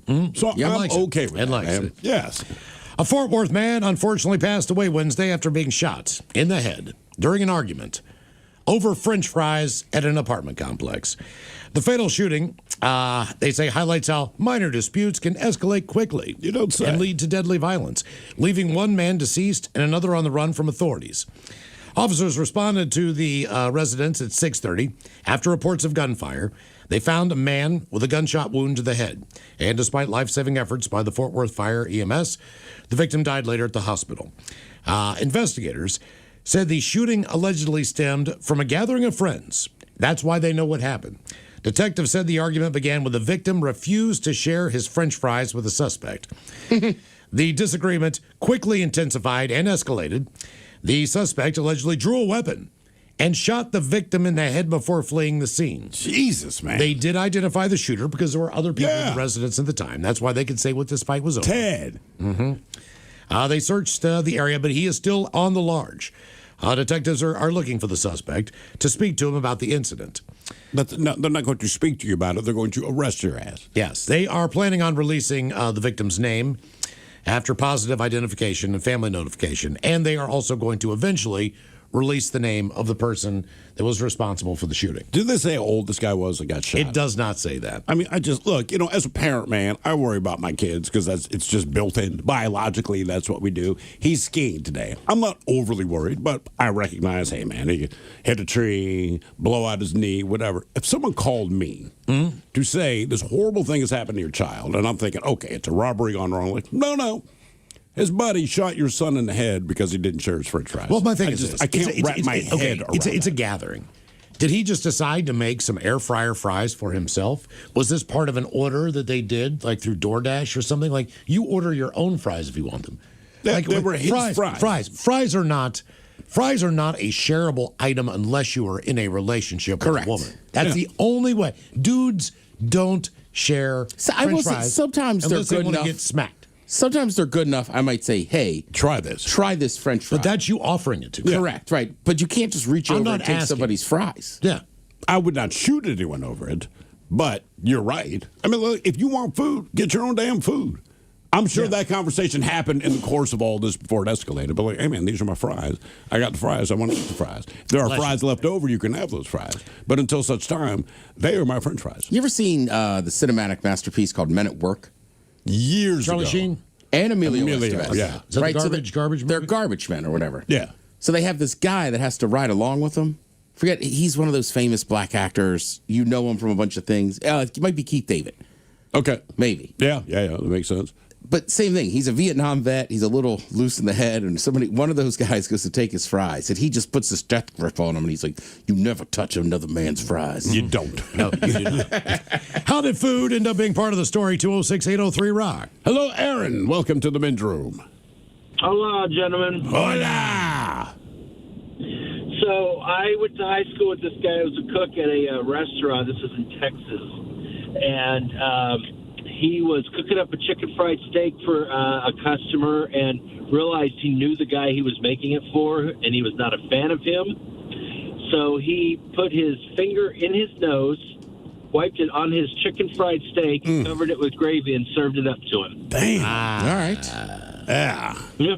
Probably never knew because it's smothered in gravy. There's no chance you knew. Yeah. No. I mean, the point of, messing with someone's food is that they don't know. Because I'm not above it. I've done it before in my years of cooking, but it's like, look, I don't want them to know that it's in there. With a customer or with coworkers more?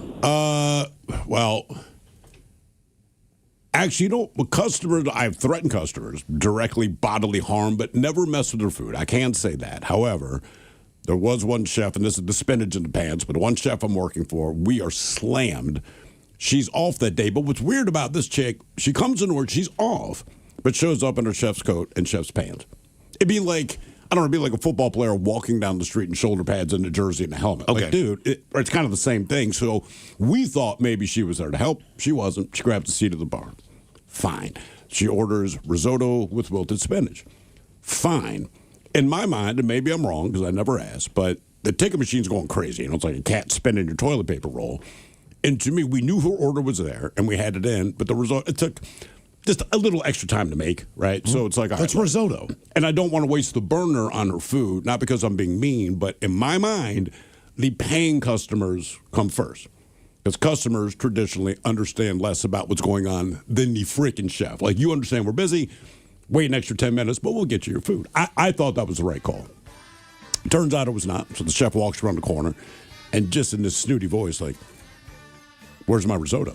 I was like, "Hey, man, we're getting slammed right now. Like, in time we're talking, the ticket machine's going crazy. Like, we're getting slammed on to get to, well, it shouldn't take that long." So in that moment, I thought, you know what?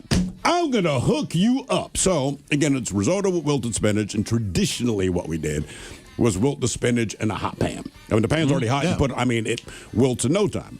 Whatever, I grabbed like 2 handfuls of spinach, put it down the front of my very sweaty pants because it's hot as balls in the kitchen, made her risotto, made some other people's meal. When it came time to stir the spinach into her risotto, reached my hand in my pants, and trust me, it was wilted and slimy and shiny, and dropped it in the risotto, stirred it all up, made sure she had her meal, and after she ate it, I was like, "How was it?" Because if you want anything else, let me know. The look on her face says she knows I did something, but no matter what you ask me, I'm going to deny it. So I'm like, "Was I good? Let me know if you want anything else." Like, no, I'm good. But I'll tell you what, I became the folk hero among the staff there on that night. How did food end up being part of the story? 206-803-ROCK. Get your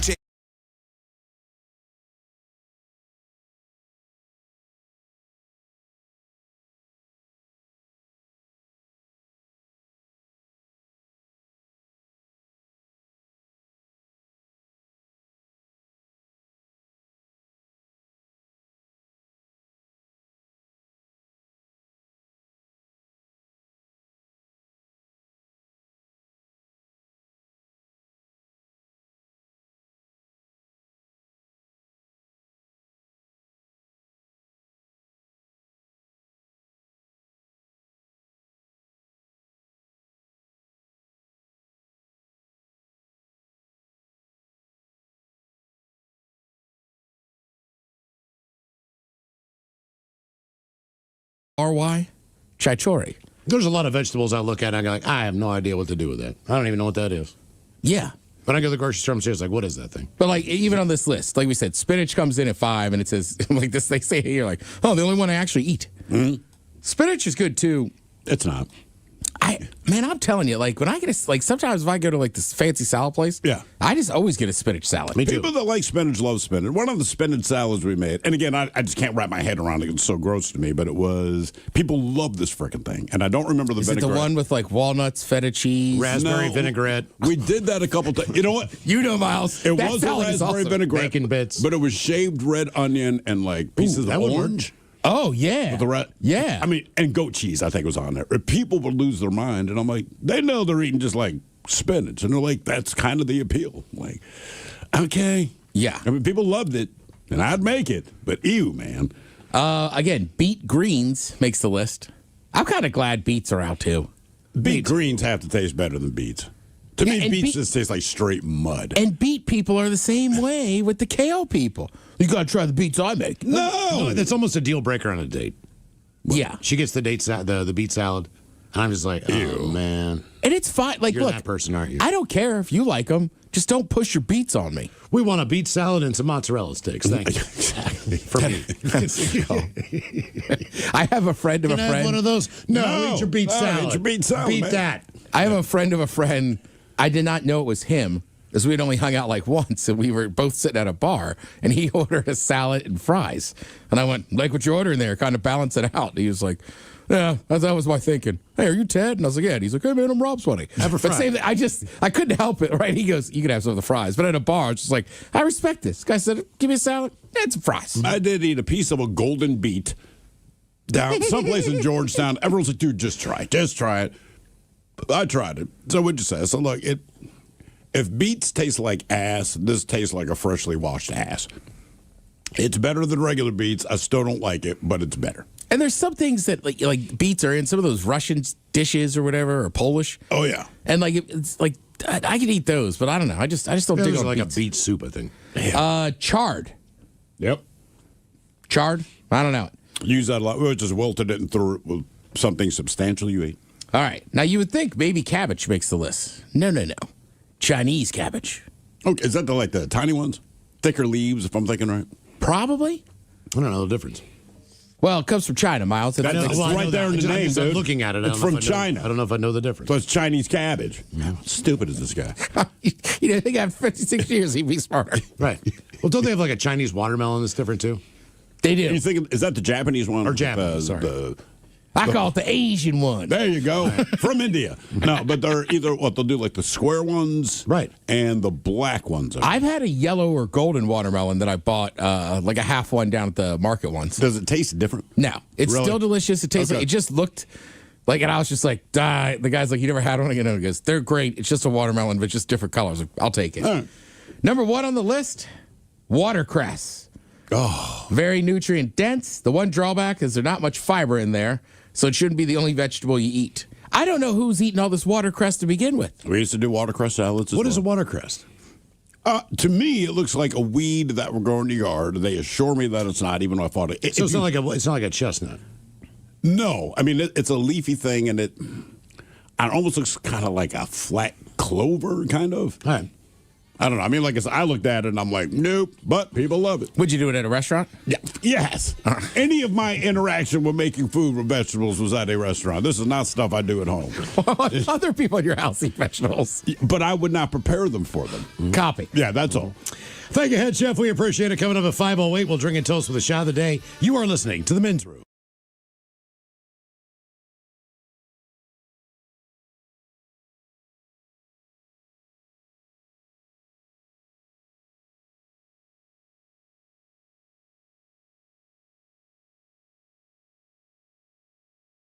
Profile This. And Stephen Throwhill, could you please tell everyone on Profile This is played? I sure can, Miles. It's a simple game where we share with you a real-life news story, something that happened right here on planet Earth. And as you listen to the story, based on the stereotypes you believe to be true of people and the decisions that people make, we'll ask you what it is you think makes the story a story. Now, our caller has since dropped off. So I'm going to put you three gentlemen against each other, but you don't have a choice of category. I'm going to go with interior decorating only because I know this has not been in the news or anything like that, so there's no way any of you will possibly know. It will strictly be guessing. All right?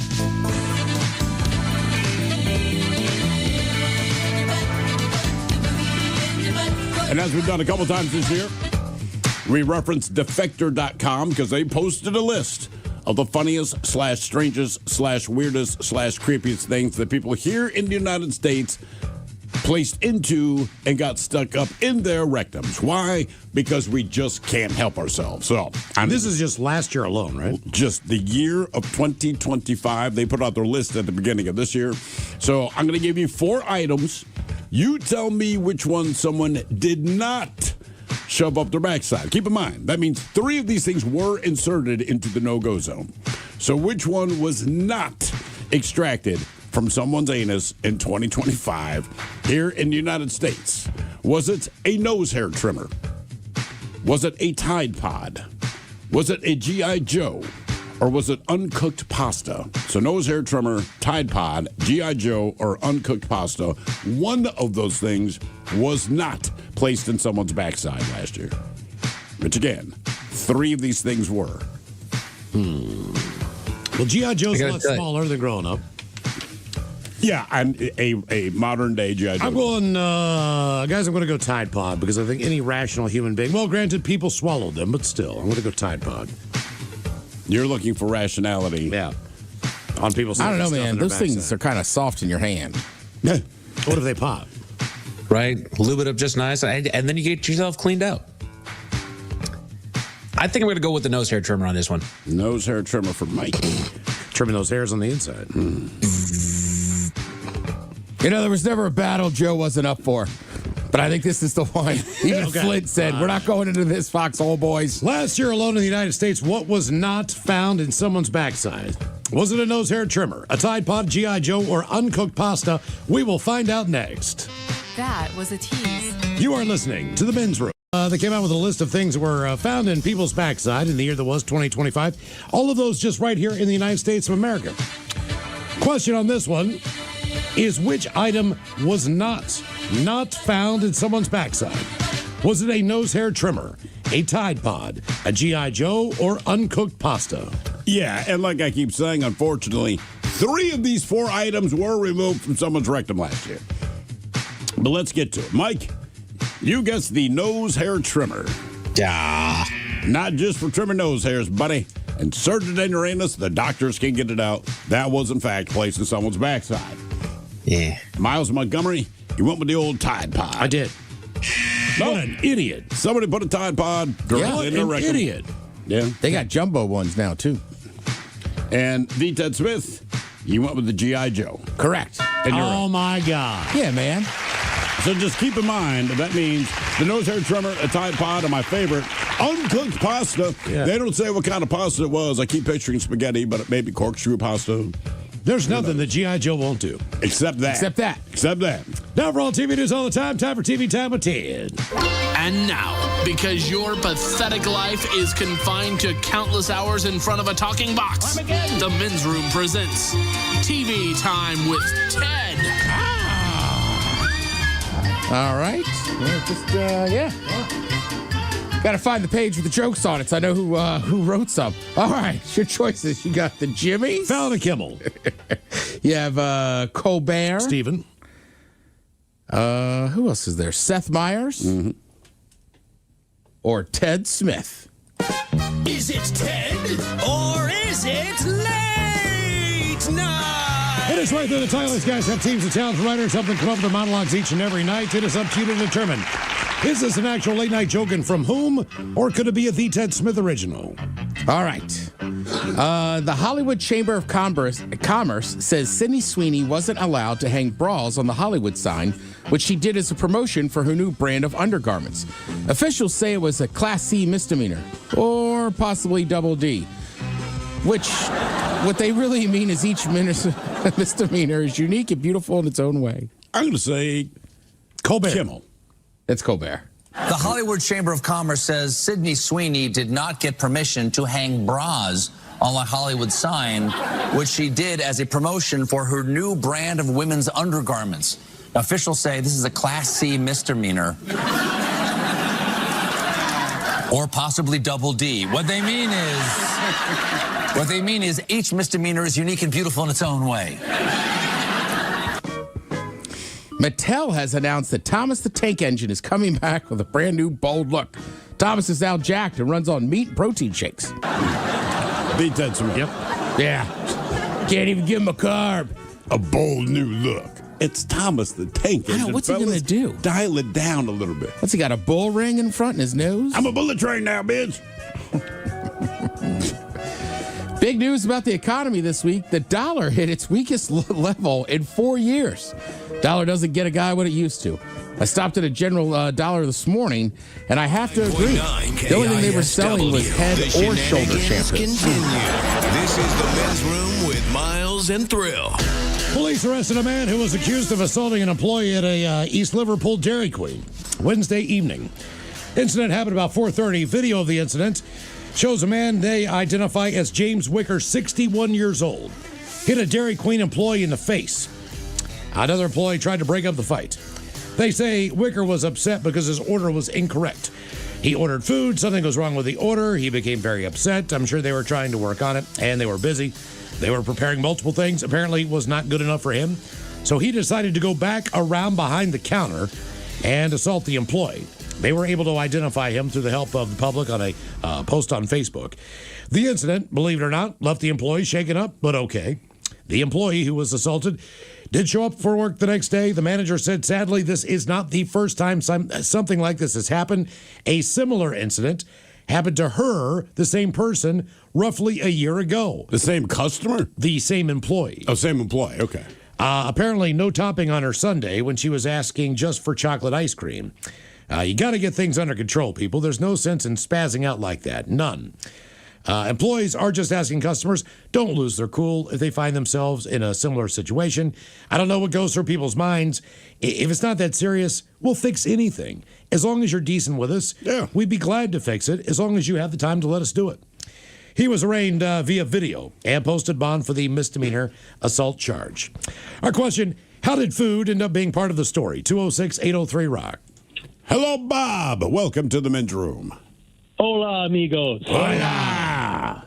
I got two stories for you if you have time. Otherwise, I'll just do one. All right. Let me know. The first one, I was working at the QFC in Bellevue, and I worked in the produce department.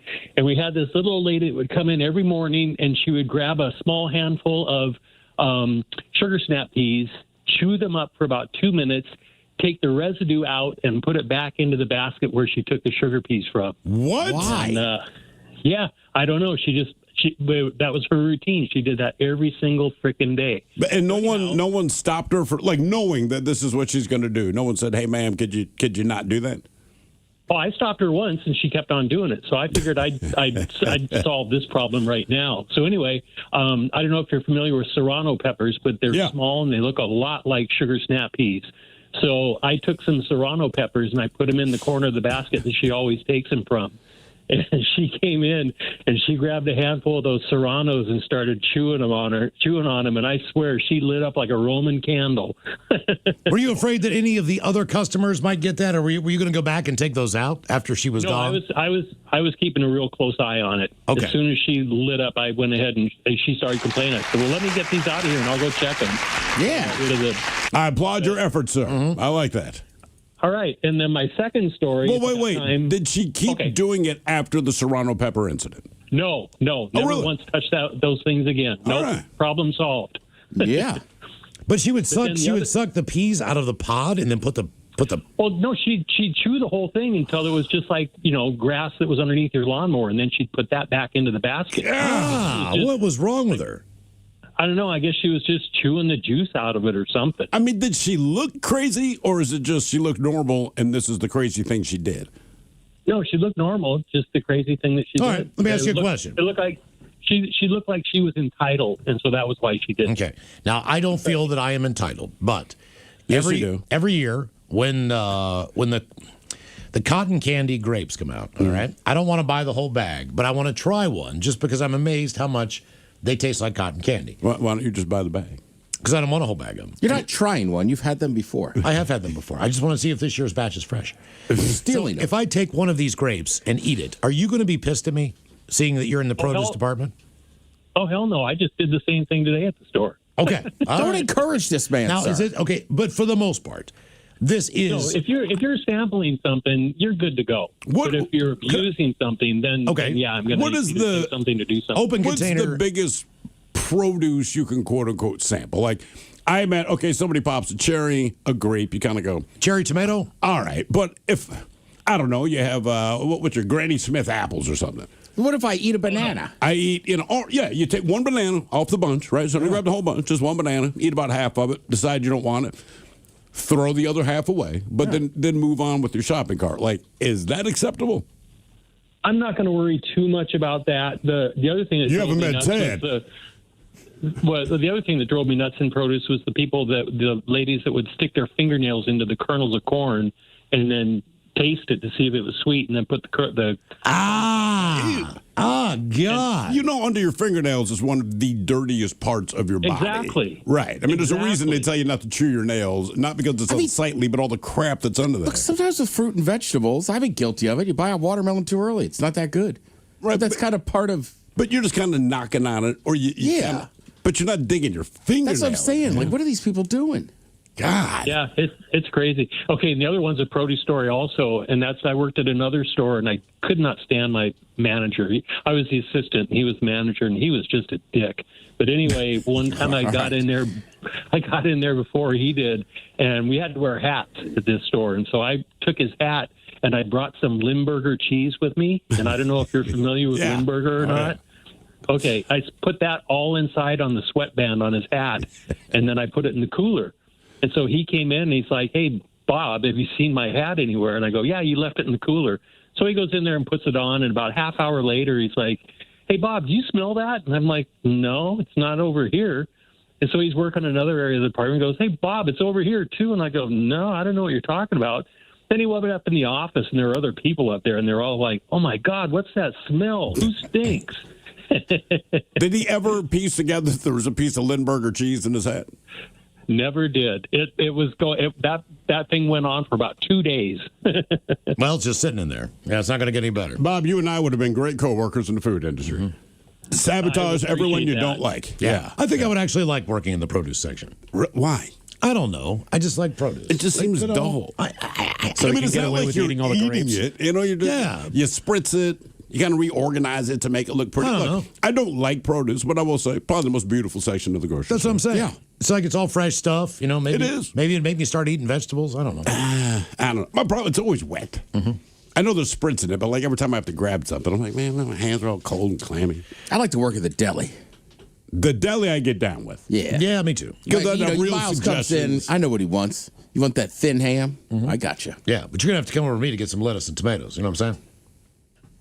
Or that or the cheese area. I couldn't do the cheese area. Why not? I would eat so much cheese. I feel like the cheese guy is different from the other employees, though. Is he? Is contract a cheese guy? Like, I feel like he's you not go to always Starbucks behind the counter. He's right, but like he's got on a Murray's. Like I go to QFC. Yeah. So they have that little Murray's cheese shop in there. But I feel like he works for Murray's. There's a name for that. Isn't there? But like he's subcontracted. No, like he's third party. No, but there's a name for the cheese guy. Like a sommelier with Yes, wine? exactly. I'm pretty sure there's a name for the person who... Cheesemonger? Yeah, I think it is a monger. Is that it? Just cheesemonger? Cheesemonger. Okay. All right. Hey, cheesemonger. Speaking of stinky food... like cheeseologist. It sounds better. Uh-huh. A dispute that began with a comment about a student's reheated lunch. Does not sound better. When you add monger to anything, and look, you can be a fishmonger, cheesemonger. I get it. Monger just sounds, it's so close to sounding like ethnically horrible. Hey, man, is that a cheeseologist? Yeah. That's right. Sounds fancy. Speaking of stink, a dispute that began with a comment about a student's reheated lunch has ended with a 6-figure payout. What? From the University of Colorado Boulder, where Mork and Mindy went to school. Yes, of course.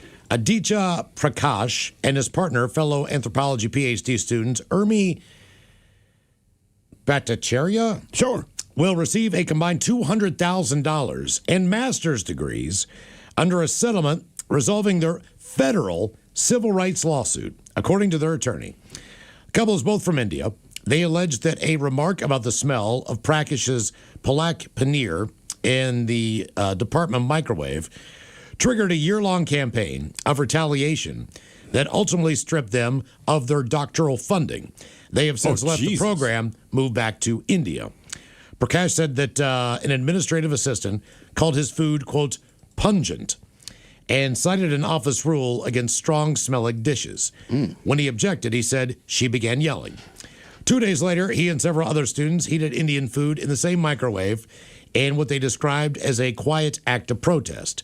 Prakash later challenged a department-wide email discouraging foods with strong smells, while they hosted him for a guest lecture on cultural relativism, where he brought up the microwave incident as an example of, quote, food racism. Afterward, the couple said they were dropped by their advisors, cited for poor performance, and lost teaching assistant roles, all because of heating the stuff up in the microwave. I think a lot of it has to do with their complaint. Look, it's not cultural racism in this case. We worked with the girl who's about as milquetoast as you could possibly be. And she made probably the whitest, most mid-American thing you possibly could, a tuna melt or whatever it was. And she heated it up in the microwave. There's nothing ethnic about this. It smelled like ass, and all of us complained about it. Yes. This has nothing to do with your race. It did not matter where it came from. It doesn't matter the point of origin. It's like, hey, if you're going to use the microwave, can you not put tuna in it? And so same thing, like, I don't care where you're from. If the food reeks, either heat it up at home and bring it in, right? Then the smell's not so bad. But once you put it in the microwave, it's like burnt popcorn. If you burn popcorn, all of us will rage about it because it's just such a thick, heavy smell. There's nothing ethnic about it. You could be Native American. Those who created popcorn has nothing to do with that. It's the stink that comes along. If you've lived in an apartment, you know, there's always one person. I moved to Hagerstown, probably 1994. It's a horrible place in Maryland. Man, this was the nicest apartment I've ever had. I mean, it was huge. The appliances were brand new. It was cheap as hell. It was just like, this is a gold mine. Move in, week later, I'm on the bottom floor. This is like 3 stories. I'm on the bottom floor.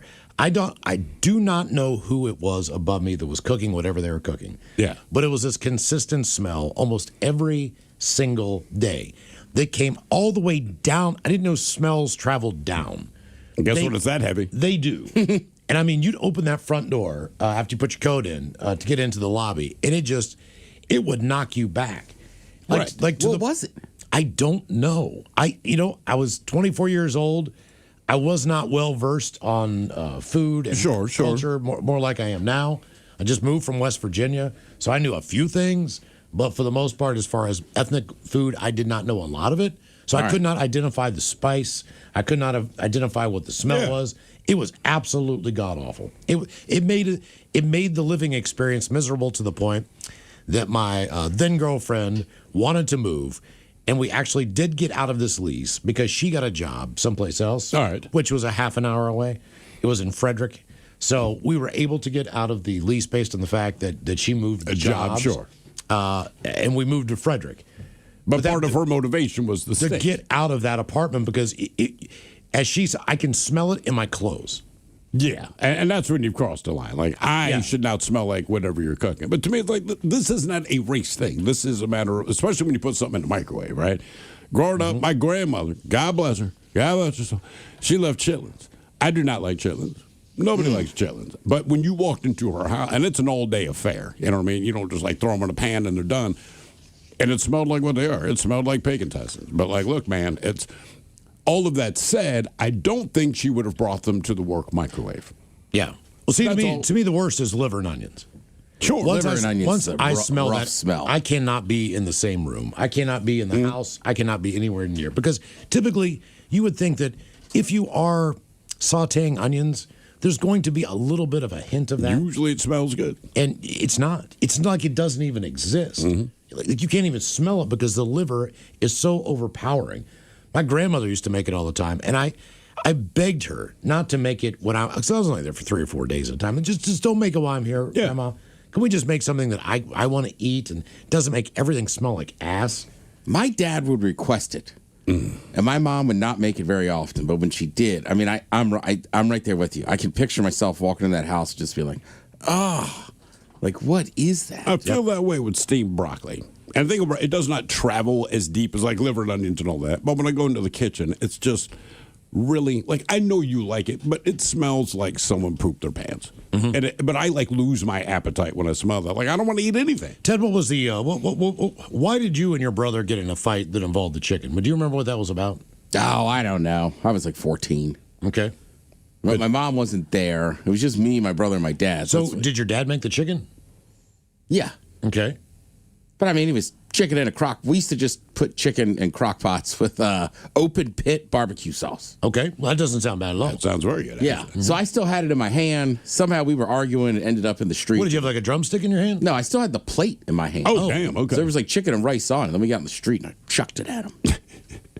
And did it hit him? It hit some of them. I mean, it continued once. Basically, my dad was like, "You're both old enough. If you want to fight, just go outside and fight." Right. Use your fist. Because you took the food out. So my mom and sister were not there. Yeah, I still had it in my hand, and he was kind of backing up or whatever. But then, yeah, kind of danced around a lot out there. Once we got into the house, though, he kind of jacked me up pretty good. Yeah, I bet he did. And at one point, he just had his forearm. I was like, "Stop!" But it was like in my throat. I was like, "All right, okay." Here's a good one as we head north. A Calgary teen says he was spooked after being bitten by a raccoon in his backyard this week. 14-year-old Jacob got me. He was enjoying a dip in the family hot tub in the community of Signal Hill when it happened. Just out of nowhere, I heard something, and I looked over. It was really quick. Got me was eating a bag of Starburst candy when the critter showed up. He said it lunged at him and bit his elbow before backing off while Got me ran inside. It scared me away, and then after I was away, it just climbed up there and stole my candy. Why, it was there, man. He said that I was just so shocked. I didn't think they'd bite you because I've seen videos before they were just chill. Though the bite was described as pretty painful in the moment, doctors say he'll be fine. He is going through the series of rabies shots. Oh, yeah. Despite the disease not currently knowingly circulating through raccoons in Alberta, still, it's a strange story, and the family was on edge. No one has used the hot tub since the encounter. I've never experienced anything like that in all my life here, so it was very odd. I had no idea raccoons were here. I also didn't think they were so aggressive that they would beat it's Starburst, bro. That they would bite someone over Starburst. We were in Mexico a couple of years ago, and in Mexico City, there's this massive park. Think like Central Park, but bigger.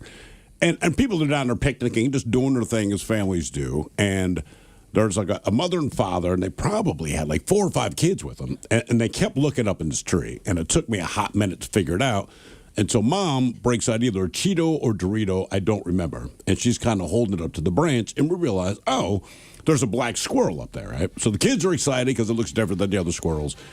And it's maybe a 5-minute process. You know, it's very tentative to get near her. Clearly, she just wants to feed this to the squirrel. The kids are excited about this.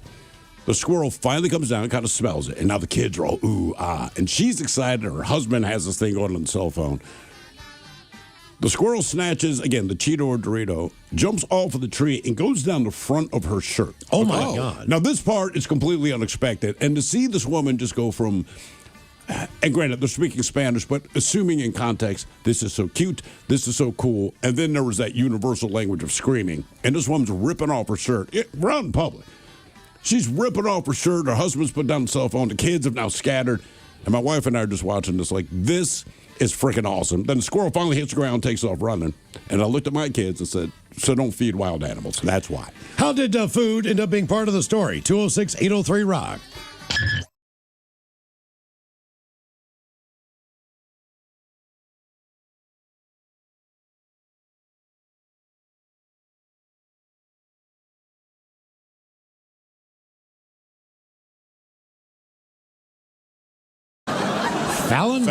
Fallon. Some big news about the economy this week. The dollar hit its weakest level in 4 years. Yeah, a dollar doesn't buy what it used to. I stopped by a Dollar General this morning, and I have to agree, the only things that they were selling were Head or Shoulders shampoo. Waffle House is now taking reservations for Valentine's Day. Fun fact, February 14th is the only day out of the year customers can call ahead to book a table or a booth. Every other day of the year, you just have to wake up in one. Colbert. Fallon. Colbert. Waffle House is taking Valentine's Day reservations. Fun fact, February 14th is the only day out of the year that Waffle House customers can call ahead to book a table or a booth. Every other day, you just have to wake up in one.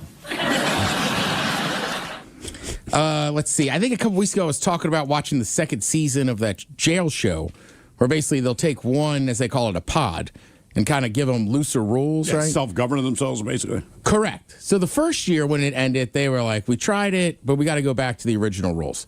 This time, spoiler alert, but it actually worked out well. Like they actually kind of came together. Now look, as I said, in a few episodes where people came in from other areas, right? Like they brought drugs with them and stuff, and they got in some trouble. There was a couple fights, but like they really calmed down. And then as it got towards the end, like I said, it's Arizona. So if you don't know, jail, there's politics, right? Right. And it's basically you got to stay with your race. So in Arizona, the white guys are the main race, so they kind of run everything. And they were like, let's have like a group dinner. And it was really nice, and like it's just funny. Like they were like, you guys are like all the like the blacks and the Hispanics, like you guys are gonna sit with. We could sit with you guys, and they were like, yeah, like let's try to get along, right? Because I mean, look, some of those guys have been in there for years, right? The one head white guy, Irish, is clearly has the tattoo, so he was. I don't know if he still is part of that. If he had done it with black guys, he's not. Correct. Right, you're not. But even he anyway, was like, he's like, look, I'm old, but he's like, I'm tired. Like, what am I doing? Sure. Right? He's like, I've been a gangster my whole life. Like, maybe I could try to live a little more straight and narrow. And then you have other guys really that just have trouble when they get out, getting back on meth or whatever. But it's interesting to see when they gave them some responsibility, how they reacted, and then also having human visitors come in. Yes. Like, it just meant so much to them. And this one ended awesome. Like, a couple of guys still like, look, they did some crimes, so they still are doing time or whatever. But I was going to say the sheriff or whatever, he's like, look, my guards hate it, right? And in the guards' defense, they're just so used to doing stuff one way. Like, they hate it. Of course. But they adapt it. And then they even followed up with some of the guys that actually got out on parole and stuff, and they're doing well. It was like, you could hear my voice. I was like, all right. I just assumed it was going to end the same way and be like, we're locking everybody down again. Sure. But either way, it's a very interesting show. And it just kind of shows you how human nature works and also just get people out of habits. Like we see. That's a lot of it, man. Yeah. I mean, look, everybody has habits, right? Some habits are good, some are bad, especially when you talk a lot of things in regular life. It's make it habitual and you'll do this and that. But seeing those guys actually change and then, look, I'll admit it, it's hard, right? They're in jail. It's hard for those dudes to be super honest with each other, but they were. When they started, like the one guy that's just basically in there for being a hothead, he's like, I've read a book. I'm going to start running anger management classes. And he said it like that. Like, I'm going to start running anger management. But you could tell, like... Be happy. Right? Like, he meant it. Yeah. Right? Because he's like, I don't do drugs. I don't do this and that. He's like, it took me this long to figure out, like, why do I just... And obviously, he didn't mind violence. So, flying off the handle and getting upset's one thing. But, like, he would just beat the crap out of people and keep going back to prison. Yeah. Again, super interesting. I did start also that new show with Bert Kreischer. I watched it last night. I was going to give you a recommendation on that. Free Bert? Yeah, what'd you think? I watched an episode and a half, I think, before I fell asleep. All right, I watched two. I thought it was it's a great concept because Bert is playing himself as a comedian, right? Correct. Everyone around him obviously is not his family. But he's playing a dad, so it's a family comedy. All right. But it's based on the fact that Bert is still going up there and doing his stuff. Half the time he doesn't wear a shirt. So they're saying, like, what is up with his shtick? Why do you keep doing this? But he would go up and talk crap on his kids. But then his kids would either get bullied on social media or at school or, and they're watching it live or whatever the deal is. And, he walks in and like F you, Dad. Right. Like you just threw me under the bus, and now all these people on social media are killing me. And those are all actresses, but I like Bert Kreischer. And look, I know a lot of people now kind of have Bert overload and kind of hate on him. Oh, I thought it was great. Right. I thought it was good. He uses his kids' real names. Those aren't his daughters, and his wife, that's an actress. But it's funny, you could tell that was what goes on in his house. Exactly. Like the older daughter, she just hates, not hates him, but it's like he annoys her. Yeah. Whereas the younger daughter is just a spitting image of him. Mm-hmm. I thought that was pretty good. You're right. Like he's just out there doing stuff, and then he doesn't realize the impact that his career is having as far as what he does on stage. Correct. To his family. So he's just trying to do his thing, do his shtick. Yeah. Make a living. But when he gets home, Like he is just he's the bullseye of every shot, you know? Right. And the other thing too is like, again, like I've been lucky enough to hang out with him off stage and stuff. Like people are like, he just does the same shtick over and over. But like when you hang out with him, like that's who he is. Like I almost wanted to put on social media last. Like I know a lot of people kind of hate on Burt right now, but like, and I get it. It's just a lot of it. But like I find him funny. I think his act is good, and also like he really is just a generic nice guy that like wants to have fun and wants to have fun with other people. He doesn't want to offend anybody. Correct. He just wants to make you laugh. But when he gets home, he's offended the entire home that he's trying to, support and take care of. Right. And some of it, he thinks he's doing good for his kids, and he's just making their life worse. Yeah. It's very, even though no one's a stand-up comedian in real life, but it's a very relatable show as far as parenting. Yeah, right. In my world, yeah. And some of the scenes too. Just like he's got to kind of take, like some of them are like I call them almost those funny moments in a show where like you're not laughing out loud. I was like holding my hand over my mouth like, oh my god, I can't believe he put that in there. Yeah, right? I've said some of this. I mean, I get a message from my kid on the Dad, I'm home. You know that I'm listening. Oh, and I'm like, oh, yeah, right, I didn't say your name though. Right, he is very. Dad, you only have 2 daughters, and everyone of my friends knows that you're my dad. And I'm like, especially with the vodka bottle thing. Oh, dude, I've been there. I've been there, trust me. So I'm like, all right, I'll ease up on this, that, and the other. But keep in mind, I'll also bring it up if you're going to be a fool. Yeah, I'm going to throw you under the bus when you deserve it.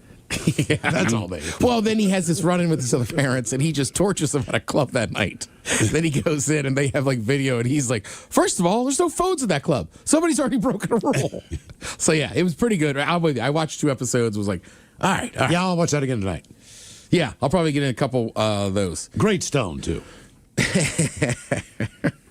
Not that I ever watch any other way. Some people are saying it's good with chicken meatballs. Oh, really? I'll try that. All right, what do you guys think was the most streamed show of 2025? I'm going to say either like Stranger Things or... Is it a newer one or is it a classic that just gets streamed? I will tell you this. It's not Stranger Things, all right? I guess it's a newer show. Is it the one that just came out of Korea? No. Think about people with kids. I got nothing. God, I don't know. Bluey. Oh, God, really? Yeah. Oh, so it's for the kids, yeah. Correct. Yeah, that's why that is the top that's why I didn't know. show. Well, good. Yeah, because you're right. Like you have adults, like your kids aren't My going to kid, sit they around. age up, but man, think how much money. But what was the one you brought up the other day? The one that's like your kids know it, but they're too old. Oh, K-pop, Demon Hunters. Yes. Yeah, okay. Obviously, you need to cater to a younger audience, but they are the ones that are clamoring to this stuff. Oh yeah. So that's just like advertising with McDonald's. You give you a Happy Meal. You're trying to get that younger demographic, so hopefully you kind of build a franchise. Well, so it's tough as a teenager, right? I mean, like it's hard to explain, but like I say this all the time. When you get older, like right, I have friends that are in their 30s. I have friends that are in their 50s. Right? I'm kind of right. Like it's hard to tell. But when you're a teenager, man, the difference between 14 and like 17 is years. No, it's I mean, the people that are into something when they're 17, 18, like, you know what I mean? Like you at 14, you're like, I don't know what that is. Or if you're into it then, it's like, oh, you guys are still watching K-pop, exactly, right. Demon Hunters. What are you, children? Like, I'm not a child. I'm 13. My voice just hasn't changed. When I was a sophomore, anybody that I knew that dated a senior was like, how did you do that? Yeah, exactly. You are right, though. As far as movies go, K-pop Demon Hunters was the runaway favorite. People watched more than 20.5 billion minutes of it. Damn. I'll check that out. I feel bad for parents. But as far as the TV shows, Bluey was number 1. Grey's Anatomy was second, which is crazy. Well, so there's a reason it's been on the air so long. Because it's filmed right here in Seattle. SpongeBob SquarePants still makes the list. Wow. Which is fine. I like SpongeBob. And then there's another show you two should know. I used to bring it up every year every week when I would go over the weekly ratings. It was always number 1. NCIS? Yes. Damn. Which one? Just the regular one. The original. People are still streaming that, man. That's how much they like it. Right? It's insane. I have never watched that show.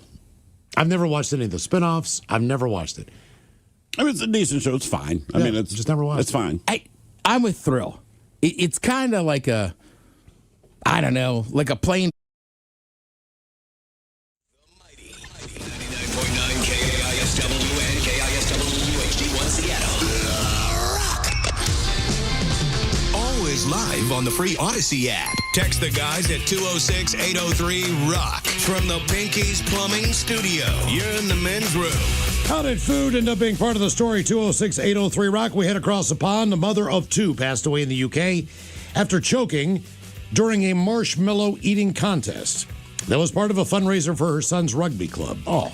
BBC reported the 37-year-old Natalie Buss was taking part in the contest in October when she left the stage, collapsed, and passed away. Buss reportedly swallowed dozens of marshmallows in 60 seconds, which blocked her airway, causing her to collapse. Multiple other people attending the event attempted to perform life-saving measures, and responding paramedics were not able to clear her airway. News of the death is resurfacing because officials held a pre-inquest court hearing about the death last week. BBC and the Times UK report the Buss was called on stage for the marshmallow eating competition by a DJ and children's entertainer Christopher Gibbons. Inquests with a jury are often called for when someone's death occurs in circumstances that could be considered suspicious, contentious, or have wider ramifications for the public. Gibbons has been interviewed by the police, and the inquest would focus on risk assessment and risk mitigation relating to the game. But either way, they're saying do not do this at home. What would be, as far as how many things you can eat in 1 minute, I mean, what's the safest food out there? Because looking back on marshmallows, you kind of understand how it happened, right? It turns into one big thing of goo, it kind of expands. I get it, but I don't know, because these food, and not like the wing eating competition, right? But I mean, just like you have 1 minute, eat as much as you can. It's for the kids, which to me is the worst part of the story, right? But I don't know what a safe food would be. Well, I don't know how more people aren't dying in these contests to begin with. But I mean, what are some of the other foods? Well, they're also signing a waiver. It sounds to me like she was just called up on stage. Right. No, I know, but I'm just saying, even professional eaters, like, just, it is wild to me the amount of food and the time. I shouldn't say the amount. Again, like I said, if you gave me 12 hours and a day of football, I could put down a lot of something. You know, but when you time it out, it's like you got to rush it. I'm already worried about choking. But that's, I guess that's the difference between being professional and not being, these guys, this is what they choose to do. Still dangerous, but, look, Super Bowl's coming up. They're going to take some hits that none of us could possibly stand up from, right? But correct. They're professionals. It's what they do. But stuff like this, I mean, this is the mom of a kid who's on the team. We got no business doing it. And the thing is, I probably would have done it. If I saw what was the challenge you did? Didn't you do one like with a sandwich or something? Well, okay. Now, to be fair, I did not know that it was a challenge. It was a place. I was in Chicago. It was the first time I went to Chicago. It was 94. Do you remember Boogie Wineglass? The guy, he almost bought the Ravens before they were the Ravens. I don't know. And it was a guy in Baltimore, but he opened a few restaurants. And they were these big-ass, kind of like Planet Hollywood style. I don't remember his theme. But anyway, go to Chicago for a buddy's wedding. I am very Boogie Wineglass? I swear to God, that was his name. That's a name. I do not believe that was his God-given name, but that is what he's known. Boogie Wineglass. Look him up. Anyway, so he owned these restaurants, and we went to this place in Chicago. And I'd saved up enough money just to be there. We had to drive there. Couldn't fly. But I had some money in my pocket, and we still had to kill a couple of hours. So we found this restaurant downtown, and I'm like, F it, let's go here. And I'm looking at the menu, and because I'm broke at the time and super hungry all the time, they had a Dagwood sandwich. Okay. Meatloaf and it's stacked with whatever. So I said, hey, man, I'm going to get the Dagwood sandwich. No big deal. Waiter walks away. When he comes back with my sandwich, and it was very, very large. When he walked back with my sandwich, he had one of those cordless mics on, like Garth Brooks wears in concert. Yeah. And all of a sudden, he is now broadcasting to the entire restaurant. Ladies and gentlemen, this man has joined the Dagwood Challenge. Okay, well, this was news to me. I did not know this was a challenge. If you can consume this entire sandwich, I believe I had 12 minutes. If you can eat the entire sandwich in 12 minutes, you get a free dessert. And like, dude, honestly, it was just called Boogie's Diner. Okay, all right, yes, sir. And have you ever seen the movie Diner? Yes. It's based in Baltimore. That Mickey Rourke's character is based on this Boogie fella. Yes, sir. He's a real guy, right? Regardless of his name. I know how stupid it is. So, yeah, Boogie's Diner. Also, full disclosure, his real name's Leonard. He goes by Boogie. White guy. Yeah. Oh, yeah. It's a white dude. He had he almost looked like a hippie. He had a big mustache, beard, long hair, whatever. Anyway, I did not know it was a challenge. They did not know that I was broke. So they put this big ass sandwich down, and now that I know it's a challenge, I'm like, that's fine. But what makes it weird is because the guy announced it, everyone's now looking at you. Correct. That part I didn't. And again, I did not know it was supposed to be a challenge. I just thought, I am broke, I am hungry. Here is the food. Anyway, I took this bitch down in like 9 minutes, and contrary to what they believed, I wasn't trying to beat the timer. It's just I don't eat much. That's why I got the sandwich. Right. I got the money. Well, ended up getting the sandwich for free, and I got the dessert. So when the guy came back, and that's the other stupid thing, right? The waiter comes back. Ladies and gentlemen, we took it down in like 9 minutes, 17 seconds. Like everyone's clapping for you. And again, in my mind, I'm like, I did not do this for the challenge. I did not know this was a challenge. But they get this snarky look like, well, if you got room for dessert, what would you like? I'm like, the cheesecake. Yeah. And just the look on his face like, what? And I took that down too. So we ended up eating for free. We had to pay for drinks, but we ended up eating for free. And honest to God, I had no idea. I'm sure it was. Do you get like on a the T-shirt menu. or anything? No, you got your meal on the house, and that was supposed to be the big to-do, but I, honest to God, did not know. How big it was this some sandwich? I mean, it's, like when Shaggy and Scooby-Doo, or Yeah, what they said, they had a tight string around it.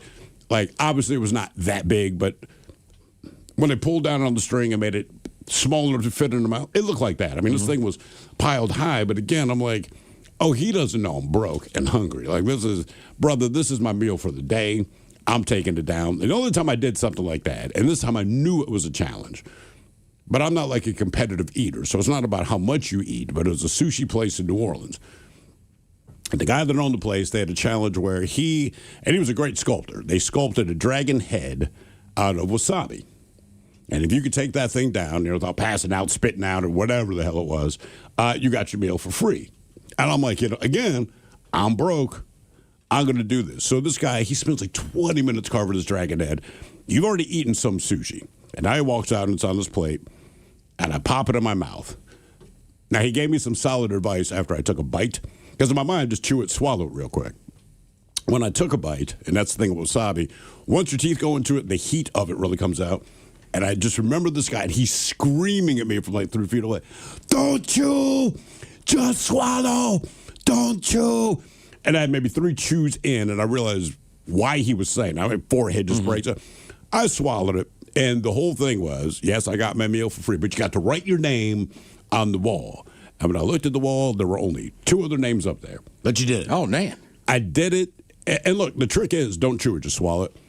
Understand, 12 hours later on the backside, doesn't matter if you chew it or not. That's where the pain came in. Yeah. I was lit. And that came, Boogie's Diner with the Dagwood sandwich, worth it. The Wasabi Dragon Head, absolutely not. When we did that Atomic Wing Challenge at Wing Dome many years ago, it was the Atomic Wings. I think there were only like 6. It wasn't that big of a deal. But it still kind of was. I was sweating, but the next day that's where the pain came in. They were so hot. It was. I could not believe. I thought, man, I can handle this. Sure. I'm all right. I got this done. It wasn't the worst thing in the world. I'm sweating. It is hot.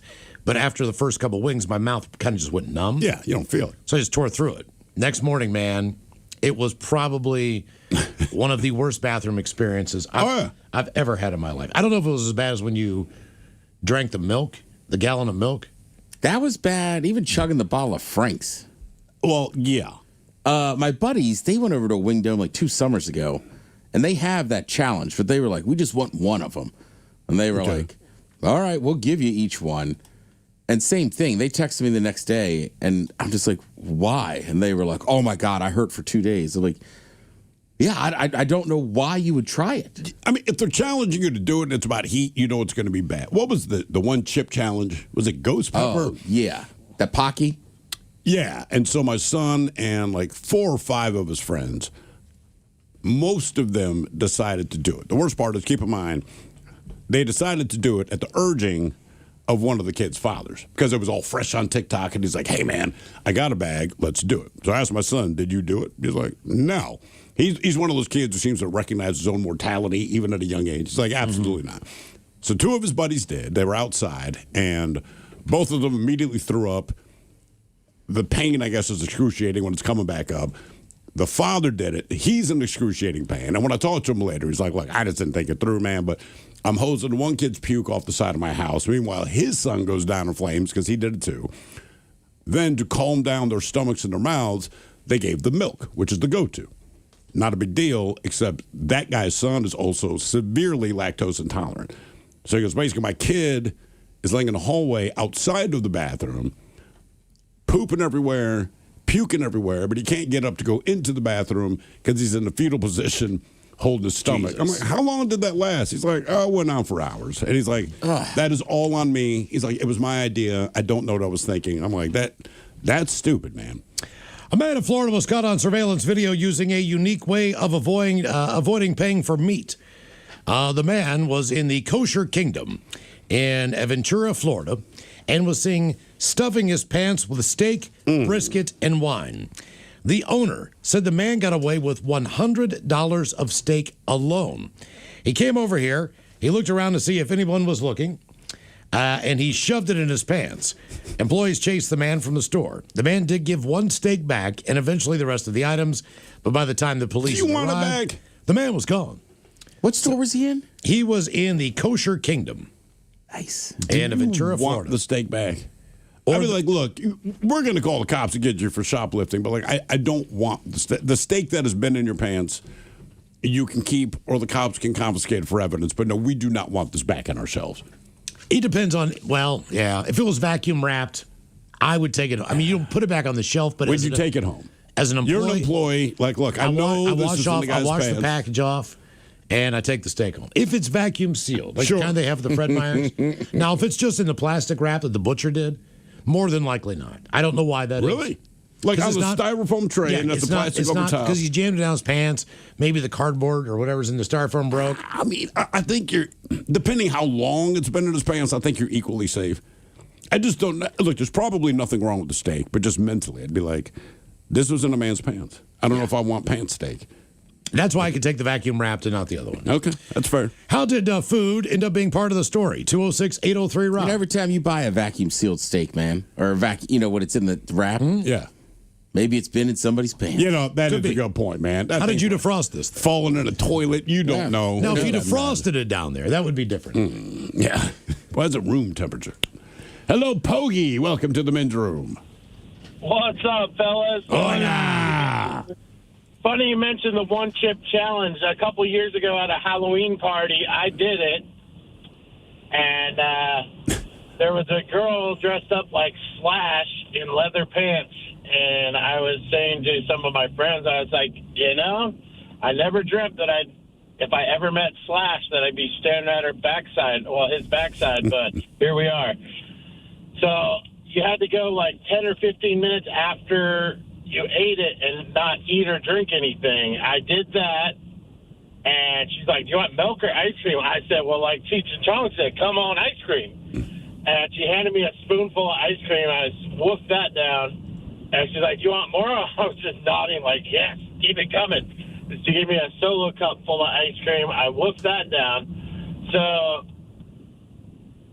jump ahead to this most recent Halloween, same Halloween party, and my buddy Brian had these suckers that were called Satan's Toe. Okay. They made the one chip challenge seem like it was some pea stuff. Like it was, the one chip challenge was nothing compared to these suckers. Okay, how bad was the one chip challenge for you? The one chip challenge was, I mean, it was bad. Like, I was sitting there sweating, my face was red, and everybody's like, how is it? But compared to that sucker, Satan's Toe, oh my gosh. So I saved the box for the Satan's Toe. It says it's 9 million Scoville. Jesus, man. I'm looking at the box right now. Did you read that before you put the sucker in your mouth, or did you read that after the fact? I read it before. 9 million Scoville. And you still said, to hell with it, I'm going for it. Yeah, and me and this other guy both did it, and you're supposed to keep it in your mouth for 5 minutes, and I think we both did. And then the guy who was giving out the prizes, I think it was like $100 if you did it, he's like, or whoever could swallow it first. And, like, I didn't really hear him at first, and we both ended up swallowing it, but he got it down faster than me. So he ended up with $100, and I ended up with a $20 Blazing Onion gift card. How bad was the pain from it? Did it affect you the next day? No, it didn't affect me the next day, and neither one of them. I was expecting, even after the one chip challenge, I was expecting it to be bad the next day, and it wasn't. I was really shocked by that. Well, I've had some stomach issues in the past as it is. But The second year was a Slash there with a nice ass. Slash was not dressed up as Slash that time, at least. She was there, but not dressed up as Slash.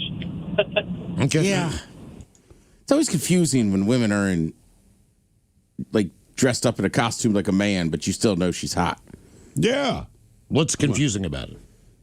Well, like I always say, one year I went to a party and this girl had a very good Pete Carroll costume. Hot Pete Carroll? Right. Yeah. It's like, I love Coach Carroll, but kind of want to have sex with Coach Carroll now. Right. It's very confusing. That short hair. I guess, I try to remember, she was wearing the hat. Maybe she had tucked her hair up. Like, I hadn't met her before. Okay. Like, she is a hot chick. All right. Right? But that Pete Carroll costume. That's what got you over the top. No, it's the opposite. I was like, the Pete Carroll costume's so good, but also, like, she is hot. It's a party, but, like that was probably the one night ever that I would turn this person down. Like, Was she chewing gum the entire time? Yes. She was. She was just, like, standing around the party like this. Really? And like had the headset on. That's what I'm saying. Like, first of all, I don't think she ever would have gone out with me. She's probably out of my league. But like even that night, I was like, man, I would always wanted a shot with her. But like, I don't know if I could do Pete Carroll. Can't do it. How did food end up being part of the story? 206-803-ROCK. Hello, you know what? I wasn't competing. You weren't. That's a problem. Yep. Hello, Luke. Welcome to the men's room. Positive Friday, gentlemen. Positive Friday. Okay. To understand this one, you need to understand that the night prior, I was having some hunger pains when I was 13, and this is when I forgot the value of patience and moderation for one evening. My parents, they were ordering pizza because we had some friends over, but around dinner time, I ended up snacking, or more accurately, overindulging. I basically got some peanut butter and put them on some Ritz crackers. And my parents, they were pretty concerned at the time, but they thought, okay, well, hopefully he'll learn his lesson afterwards. So after that, flash forward, we got some pizza. I ate about 4 slices. I don't remember which brand, but I got so many. I had some stomach pains and really bad gas, but to make it worse, I ended up about 10 minutes later, I ended up vomiting and having diarrhea, but fortunately all of it made it into the toilet. Do you have like a peanut allergy or something? Why did all of this happen? Nope. It just turns out, I don't know what it was, but it turns out I do not have a peanut allergy. Otherwise, I would have given up peanut butter and jelly by first grade. Okay. Yeah. Maybe you just ate too much. Yeah. Look, man, sometimes you just get food poisoning. If you're coming out both ends. Generally. I thought he said it was peanut butter on Ritz crackers. And he had 4 of them. Did I hear that right? Well, he said he overindulged, so I didn't hear the number. But I thought he said 4. That's what's like, you have a peanut allergy, man. Well, I guess maybe he only has 2 usually. Could be. Maybe. Overindulged. Hey, quit living on the edge, bro. Coming up, the exciting return of Ted versus the FCC at 4:35, and we get your emails coming up next to the men's room at KISW.com.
Good evening, ladies and gentlemen.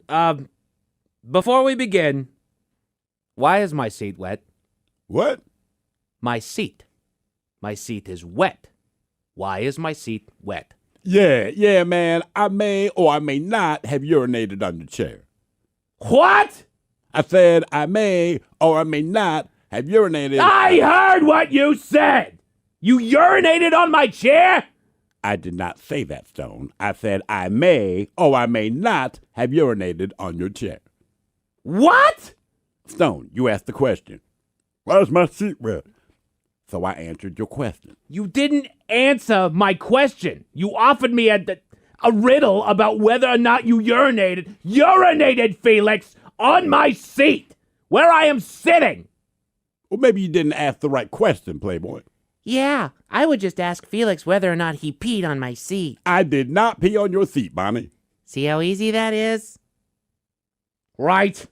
Yes. Felix. What's up, Playboy? Felix. What's on your mind, my guy? What's up? Felix. What's crackin'-lackin', man? Felix!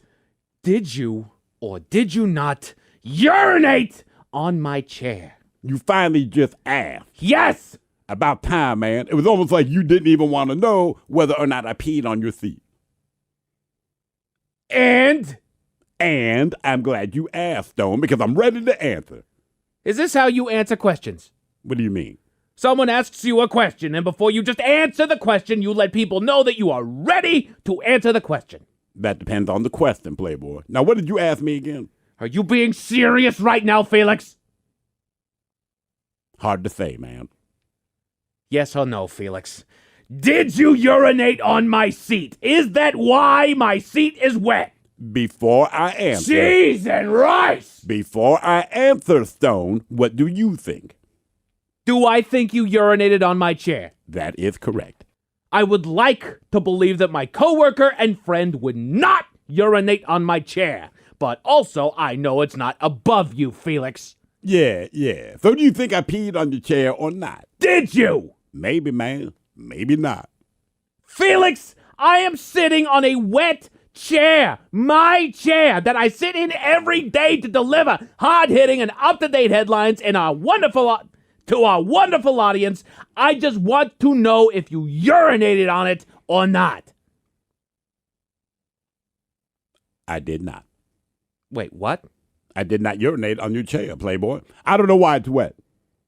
Why did you make it seem like you urinated on my chair? I did no such thing, Stone. I said I may have or I may not have. That's all I said. Felix, that is so misleading and infuriating. But I appreciate that you did not urinate on my chair. It's the least I can do, Playboy. It quite literally is the least you could do, but I still don't know why my chair is wet. I peed on your chair earlier. What? I didn't mean to, but Felix made me laugh so hard I peed on your seat. Okay, this is ridiculous. Let's go to break. We will be back next hour. Live Night, the livest radio you will ever see. Everything is performed live. Live hosts, live sound effects, live voice actors, live screw-ups, live laughs, and of course, live music. The Daily Mix Show, totally live. The Men's Room, totally live. Live Night returns February 13th. Live Night 2026. Yachty and naughty. No flares, no lifeboat. All live. What could possibly go wrong?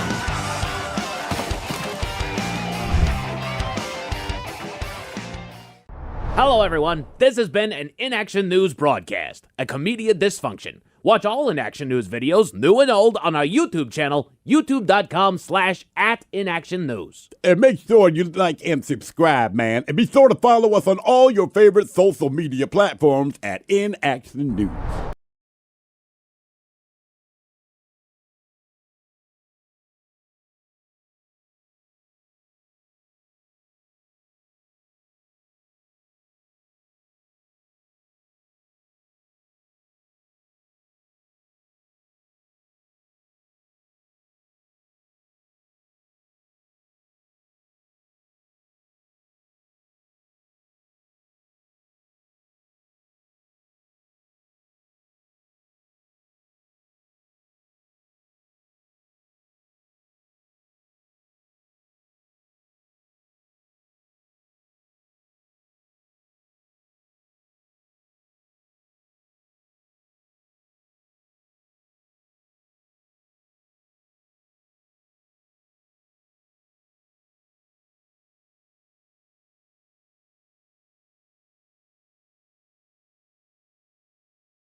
Return to the men's room with Miles and Thrill.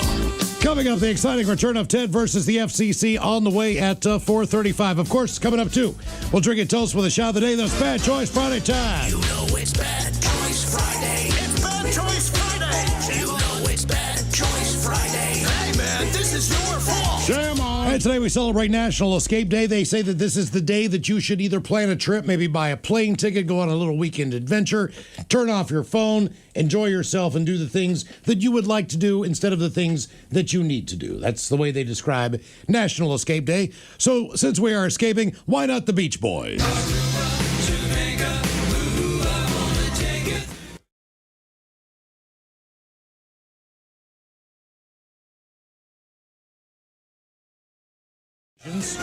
Where would you go?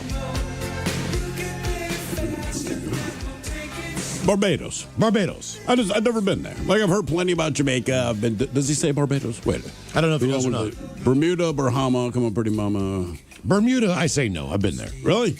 Yeah, Bahamas, no. Key Largo, Montego. Key Largo, I've been there. How about Montego? I'll do Montego. Where's Montego?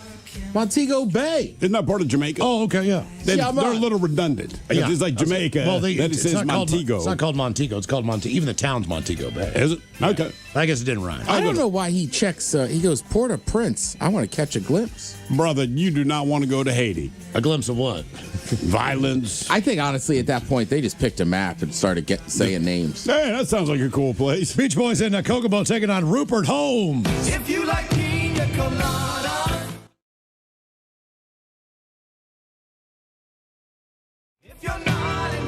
Will it be Rupert Holmes and escape the Pina Colada song or Beach Boys Kokomo? Vote now if you follow us on X and Men's Room Live. One of those two tunes coming up right after we drink a toast with the shot of the day. What's happening? It is tight. Tight. I believe this race. How tight? Like literally the nuns. Like percentage points. Does that make sense? Yeah. Like so one it's or two. No, it's like 50. It's like it's a dead heat. It's absolutely a dead I'm heat. trying to think. I'm terrible with numbers. What comes after a decimal point? It's that close. Tenth of a. Yeah. Yeah. Yeah, that's what it is. Tenth of a point. Absolutely. Crazy close. Hank Kilmatic here points out a new dude. Says, my dad was raised in Kokomo, Indiana. Okay. Oh. Vote now. It's a tight race if you follow us on X at Men's Room Live. Who's your up? Okay, do we have time for a few emails from the men's room at KISW.com? You've got mail. You've got mail. A couple of your comments on how did food end up being part of the story. Some of these from our YouTube channel at KISW Rock and others from the text. During all-you-can-eat sushi, I had an allergic reaction and went into anaphylactic shock. Still eat sushi, just with a side of Benadryl. I wonder what would cause that. I've never heard of. I mean, did you get like Maybe I don't know, crab? the shrimp or crab, one of the shellfish ones? Yeah, that's the only way I could think of that. I would just stop eating sushi. That is wild. Yeah. I got my Benadryl. I wanted to eat some sushi. I just took my Benadryl. Yeah. Guys, as a Mexi-Cajun that grew up on a Fear Factor menu, nothing smells worse than cooking menudo. I've heard that. I've never had menudo. I'm not even sure what's in it, but I've heard is that what the band was named after? I guess. Menudo? There's only Is that two the one with menudos. tripe in it? That might be it. I think you're right. Yeah. Okay. I've heard that smells real bad. Real bad. Someone believes that in my apartment in Hagerstown, that awful smell that I could not get used to and drove us out, they were making kimchi. Maybe, but you've smelled kimchi since then, right? Yeah. And look, if it didn't jar your memory, then that's not it. Okay. But sometimes when things are fermenting, like through the process. Right. Different than the moment you're cooking it. Like, later. right. Like we've been to a lot of breweries. Sometimes there's a funky smell. Yeah. But yeah. the beer doesn't smell like that, but when it's going through the process. That's fair. Fermentation. That's fair. Yep. Yeah. Okay. Guys used to work as a fish farm hatchery person. We hired seasonal workers. One was an ass. I put a freshly dead salmon smolt in the door of his car on his last day at work. Oh, damn. Another one. Spent a year and a half hearing a dog or dogs being prepped for cooking every Sunday, called Special Pulatan in the Philippines. Okay. Yeah. Makes sense. That does not sound good. Okay, time for a few birthdays brought to you by Men's Room Roasted Red Salsa from San Juan Salsa Company. Dip responsibly. Guys, we were hoping to give a birthday shout out to Dr. Barnes, the CEO of The Plateau. Hoping the Dirty Germans could tell some tales about their last trip to Enumclaw.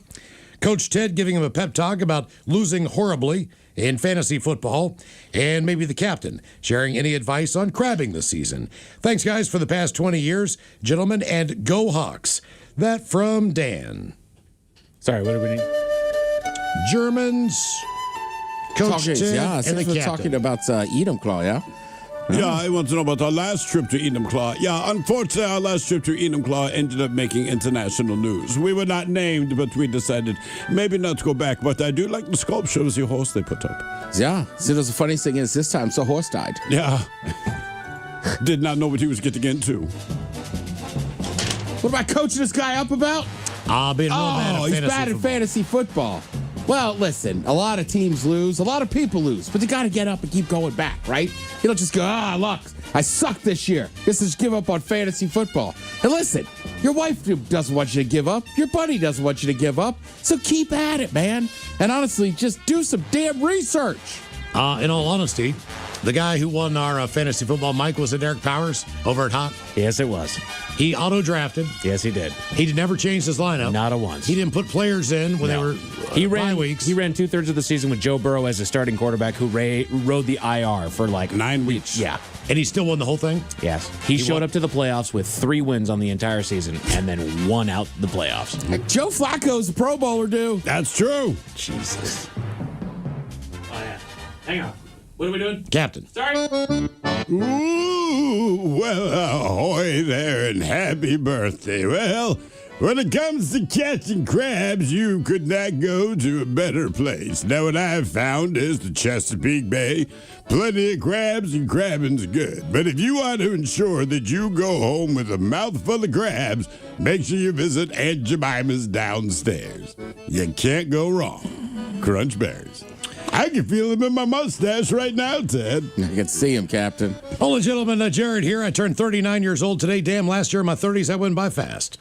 I know my wife, Talisha, won't send this in. She's been too busy beating cancer, recovering from her many surgeries, all while getting a promotion at work. Oh, excuses, excuses. To help keep our family afloat. This is our year, sweetheart. I love you and our 2 boys, Ezra and Atlas, so much. I would love to hear some dad jokes for Miles. P.S. Happy late birthday there, old man Miles. You guys are simply the best and amazing at what you do. Hope to make it to an event sometime this year. Much love, guys. Dad Joke Friday. What do I got here? Let's see here. Oh, yeah, my girlfriend told me to stop impersonating a flamingo. Yeah? I had to put my foot down. What do you call a guy with no shins? What do you call a guy with no shins? I don't know. Tony.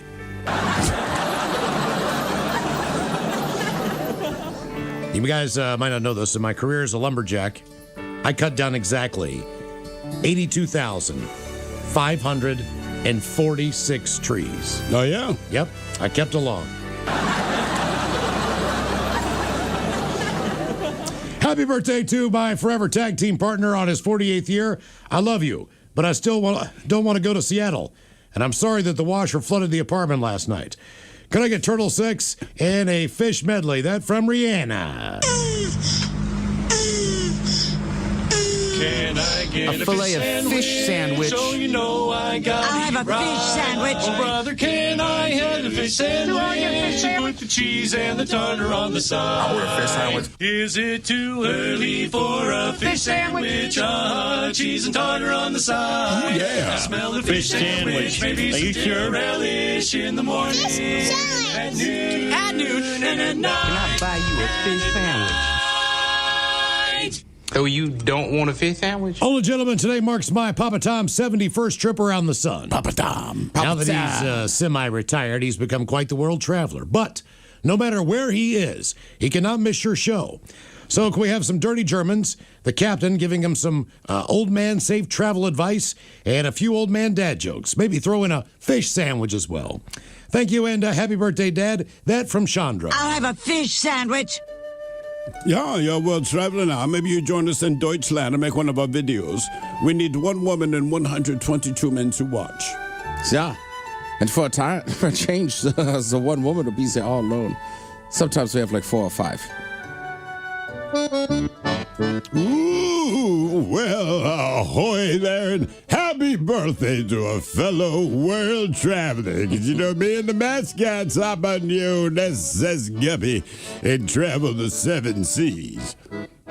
Incidentally, they said that you want some safe travel old man advice, and what I'll tell you is this. If you visit Madagascar during a harvest moon and ask for Vinny, they'll hook you up with a one-legged prostitute named Celeste. Now, while she's a saucy little number, I recommend that you wear 2 condoms, 1 on each finger. Crunch berries. 71 years old, Papa Tom. Dad Joke Friday. You know, sometimes people will say things like, bear with me. I don't see a bear. What do you call a person in the middle of a tennis court? What do you call the person? A net. A net. And finally, they say your very first car is actually a lot like anal sex. How so? It's not great, but your dad gives it to you anyway. Oh, damn.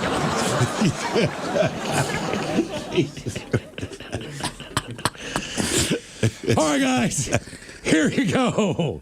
Happy birthday. Happy birthday. Happy birthday to you. Ya's a Dirty Germans brought to you by Men's Room Original Sausage. Available through Uli's world famous sausage, mensroomlive.com, and other fine retailers. Schweinefleisch. Thank you, Armand. Let's see here. When curiosity went sideways.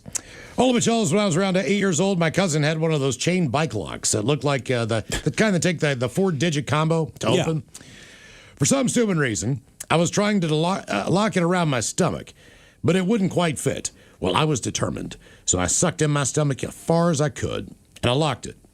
I could not get it unlocked and couldn't breathe. Then I started to panic, and my cousin was just laughing until I almost passed out, before finally going and getting my uncle, who had to cut it off.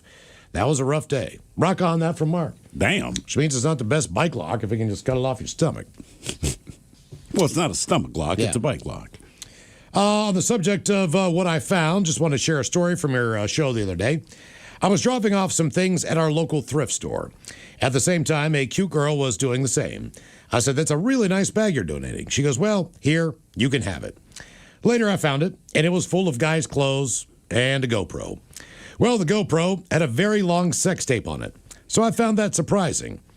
And as far as how much for a trip, as far as what you splurged on, the wife and I just spent $15,000. Damn. To take our day skipper license and crew on a chartered sailboat for the month of October in Greece. Okay, that's what. All right. Yeah, it's pricey, but not as pricey as it's going to be, because we head to Croatia soon to buy our own sailboat and cruise the Mediterranean for a year. Bon voyage, bitches. That from the first mate, Nate. That sounds like a hell of a life right there. Very Yeah. cool. Let's see, as far as what are you addicted to? All the guys that listen to the podcast wanted to chime in on the question. I was addicted to World of Warcraft. Now, during the pandemic, I started playing, got very involved, and started a guild. I had about 150 dedicated players who did teams of 50 each at different times of the day. Let's do this. I organized it all and was on my computer about 12 to 16 hours a day. I finally quit playing when I called my girlfriend when I was at work as a chef on the line in dinner service to log onto my account to get a bonus I needed for the weekend. She left me a few months later. You learn that game a lot of fun, but you can only chase a dragon so long. I have not played it since 2023. That from Jesse and Kenmore. Damn, Jesse. Lost his girlfriend over World of Warcraft. And let's see here. One more story. Or I'm sure email. that's why. Yeah. This has to do with the teeth and what happened to them. We go to read. Guys who had my wisdom teeth removed when I was in my 20s, the doctor could not get them all. So he referred me to a surgeon, but also said it was not urgent. Well, 18 years later, I finally went back to a surgeon to get them taken care of. The day of the surgery comes, I'm sitting in the chair, surgeon comes in and starts to tell me what they're going to do and how they're going to do it, blah, blah, blah. I said, hold on, doc. You knock my ass out and you just do your thing. He shrugs. 20 minutes later, I'm waking up and the wife is helping me to the car. Recovery was rough. Do any surgery if you can early in your life. The recovery is a hell of a lot easier when you are younger. That from the Blue Devil, who also says, P.S. Ted, I live walking distance from Terry Black's and Little Woodrow's. Hit me up the next time you're in Austin. It'd be cool to buy you a beer, especially to a guy that I've been listening to for over 20 years. Dude, go to Little Woodrow's next Sunday for the, it's a Seahawks bar on West 6th in Austin. Okay. Oh, I right watched one of the downtown. Mariners game this year after the F1 race. Yeah. The Mariners were in the playoffs. You would not believe the amount of Mariners gear at this Really? bar in Austin. Nice. It's like, dude, I watched a Hawks game in there against the Ravens a couple years ago. All right. And met two of our listeners in that bar. Damn. Okay, that's Duke. You should look him up. Oh, we've You're been down going in- back and forth. Okay, cool. All right, let's see. I think it's time that we go back in time to the last time that we played Ted versus the FCC. So if we could, let's go back in time. Time. The towns of Fig Buck and Buck Fig love to cheer for their hometown football teams. The Fig Buck, Fig Puckers, and the Butt Fig, Buck Figgers. Go Fig Buckers and go Buck Figgers. 3 times fast. The towns of Fig Buck and Buck Fig love to cheer on their hometown football team. The Fig Buck, Fig Buckers, and the Buck Fig, Buck They do that, huh? The keister. Right in the keister. All right, let's do it again. And now, everyone's favorite daytime game show, where one person could lose $325,000 and their job, or win and walk away with nothing. It's time for Ted versus the FCC. I don't know why you're yawning. I remembered our New Year's resolution. I went to bed early. I forgot and you didn't tell me. Oh, yeah. I just sat there and smelled your hair while you slept. Round 2 of Ted versus the FCC. A new twist on an old classic. It says, good luck, sir. This is from Matt and Stanwood. And round number 2 on this one. And it goes something like this. The towns of Fig Buck and Buck Fig love to cheer for their hometown football teams. The Fig Buck Fig Buckers and the Buck Fig Buck Figgers. Go Fig Buckers and go Buck Figgers. Again, that's from Matt and Stanwood.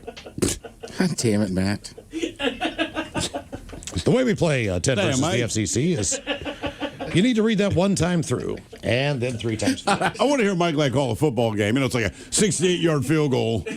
And Mike's already just laughing like, he ain't going to get this. Oh, he's going for 68 yards. Okay.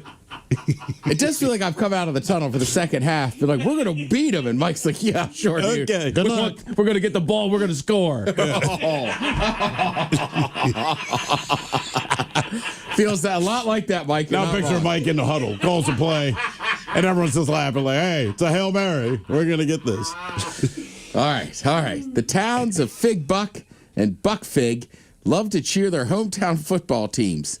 The Fig Buck Fig Buckers and the Buck Fig Buck Figgers. Go Fig Buckers and go Buck Figgers. 3 times fast. The towns of Fig Buck and Buck Fig love to cheer for their hometown football teams. The Fig Buck Fig Puckers and the Buck Fig Buck Figgers. And go Fig Buckers and go Buck Figgers. 1. The town of Fig Buck and Buck Fig love to cheer on their hometown football teams. The Fig Buck Fig Buckers and the Buck Fig Buck Fuckers. Oh, that's so close, right in the keister. Right in the keister. Yeah, look, they like that. That's a crazy town. That's Did I add? I don't know what happened. That was bad. Well, we'll go with it. 0% chance, I believe I said earlier. You're right. Yep. Okay, there we go. Hope you have a good birthday weekend. Thank you so much. Coming up here at 5:08, we will drink and toast with a shot of the day. You are listening to The Men's Room.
Good evening, ladies and gentlemen.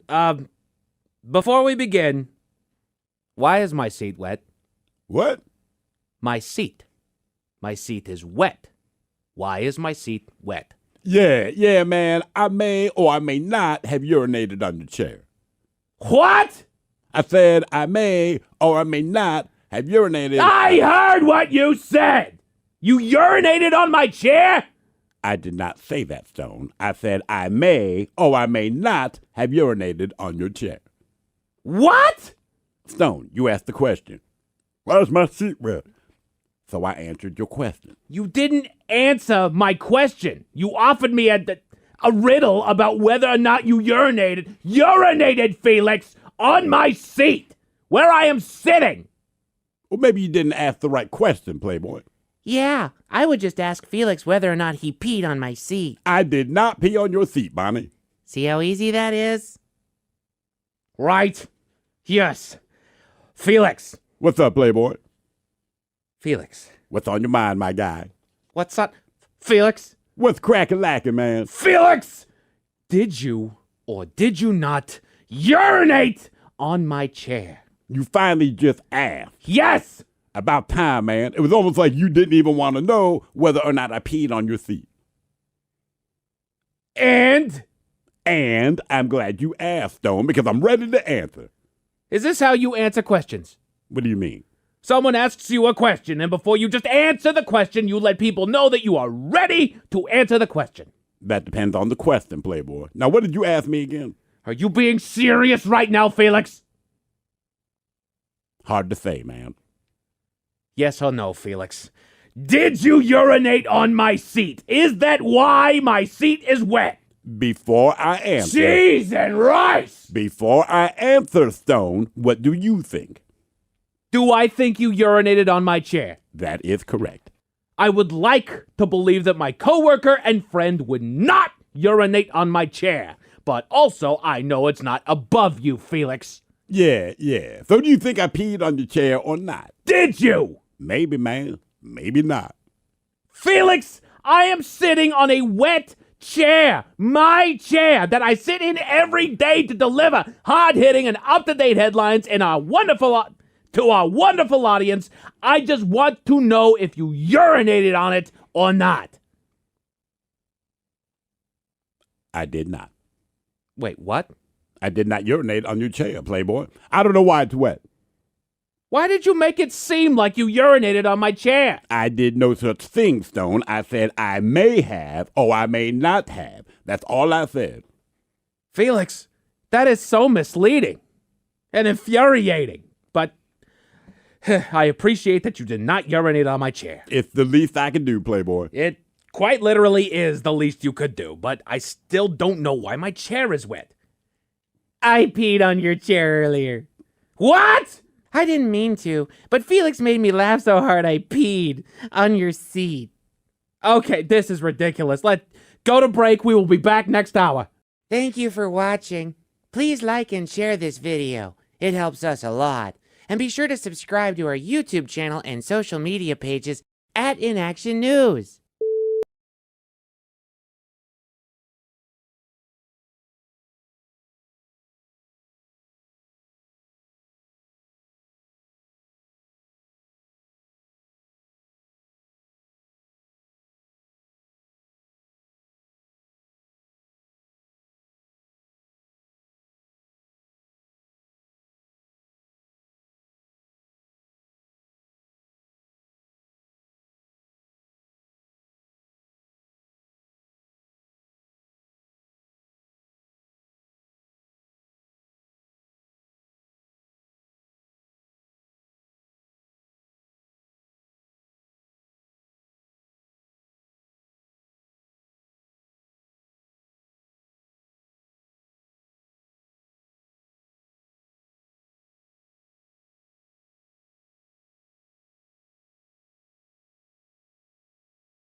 99.9 KISW. The Men's Room returns with Miles and Thrill.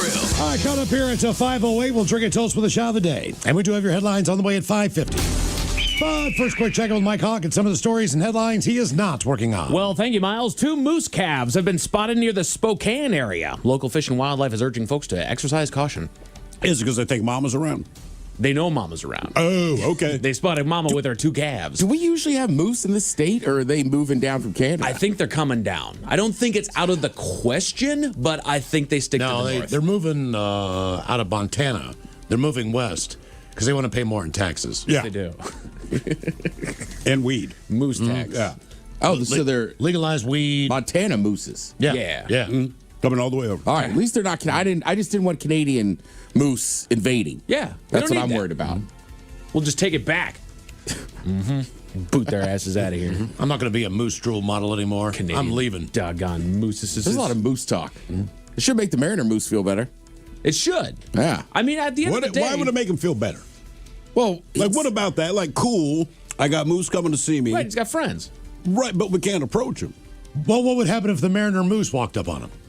I think Mama would take his ass down. Like, what in the F is this? On 2 legs. Mariners would not go to the World Series. That's what would happen. You know what his name is? The Mariner Moose? Yeah. Maury. Mortimer. Is it Mortimer? Yeah. I was going to say Mortimer. Then I thought no one would name a mascot Mortimer because that's a terrible name. You know what the name of the reindeer down at I almost called him a moose. Then I just remembered he is a reindeer down at the reindeers. No. So close. Rhubarb. Okay. Rhubarb, the red-nosed reindeer. Yeah. I like rhubarb. Prepare yourself. Pranksters, quote unquote, are using meta glasses to harass strangers for content. They're not pranksters. You're just a jerk. They're just a douchebag. Right. That's a big thing. How do the glasses work? They have little cameras that are inside of them, usually right here by the sides. Right. And then okay. they'll just they record what it is that you see. Oh. So you walk up on somebody, they don't see that you have a camera on you. Mm-hmm. You be a douchebag at them. You react as somebody who is being douchebagged at. And then they throw it up there and act like you are out of your mind for reacting as one would when pushed to the limit. Well, didn't this already happen in Virginia a couple years ago? Once some kid pranking people and somebody shot him. Yeah. Oh, yeah. You know, it's like... be careful where you prank. Right. Like some cities have been like, don't do it. Well, and can we dial in what prank means? Because people have lost that. They've lost that plot. A prank is if I put something in your coffee that tastes nasty. You go, oh, what the hell? You pour out your coffee, you get a new cup, we're good. But also eventually you own up to it. Correct. That's the thing about a prank, right? In my world, in the city, you get punched in the face and kicked. But in the outskirts, you get shot. Mm-hmm. Right. I Well, it depends on the city. Some of them, too, just like after a while, like they're just annoying people. Exactly. Like look, I don't care. Just get away from me. Right. You know, I can't go up to you and then smack you on the back of the head and say, it's a prank. It's a prank. Like, well, you can. They're using that as a cop out to do whatever it is that they want to. But no, I didn't actually mean to do it. I'm a prankster. That's what I keep telling the cops. That's right. Yeah. I robbed the bank, dude. It was a prank. Going for TikTok hits. Exactly. No, I filmed it for content. I live streamed it. Yeah. Live streamed it in Walmart. That's right. Samsung has announced a color e-reader made of plankton. I saw that. Now, what is a color e-reader? I believe it's an e-reader that shows in color. Okay. Kind of like your Kindle. That's what I thought. That's all black and white. So this one's that exciting, or is it just the plankton part? I think it's the plankton part. Okay. I think that's the more interesting thing there. It could have been a black and white e-reader. The fact that they did the plankton, I'm like, that's interesting to me. Do we really need books to be in color? Do we need to be what we're reading to be in color? I would like pictures. That is a good point. Dr. Seuss, sure, but yes, children's books, I understand. But you're right. Most of the books I read, black prints on a white page. Don't include a whole lot of pictures that I need, especially ones that I need colored in. You guys, what kind of books you guys reading? Mine don't have pictures. Really? Mine pop up. Big prints on the bottom. Mine pop up. Yeah, Miles and ours pop up. How do I know what the hungry caterpillar's eating? Damn it. Everybody does poop. Ooh, that should be a pop-up book. Yeah. Oh, no. Brian. No, scratch and sniff. Damn it. Put your thinking caps on, Jen. It's time for the Merriam-Webster word of the day. It's a P word. Careful.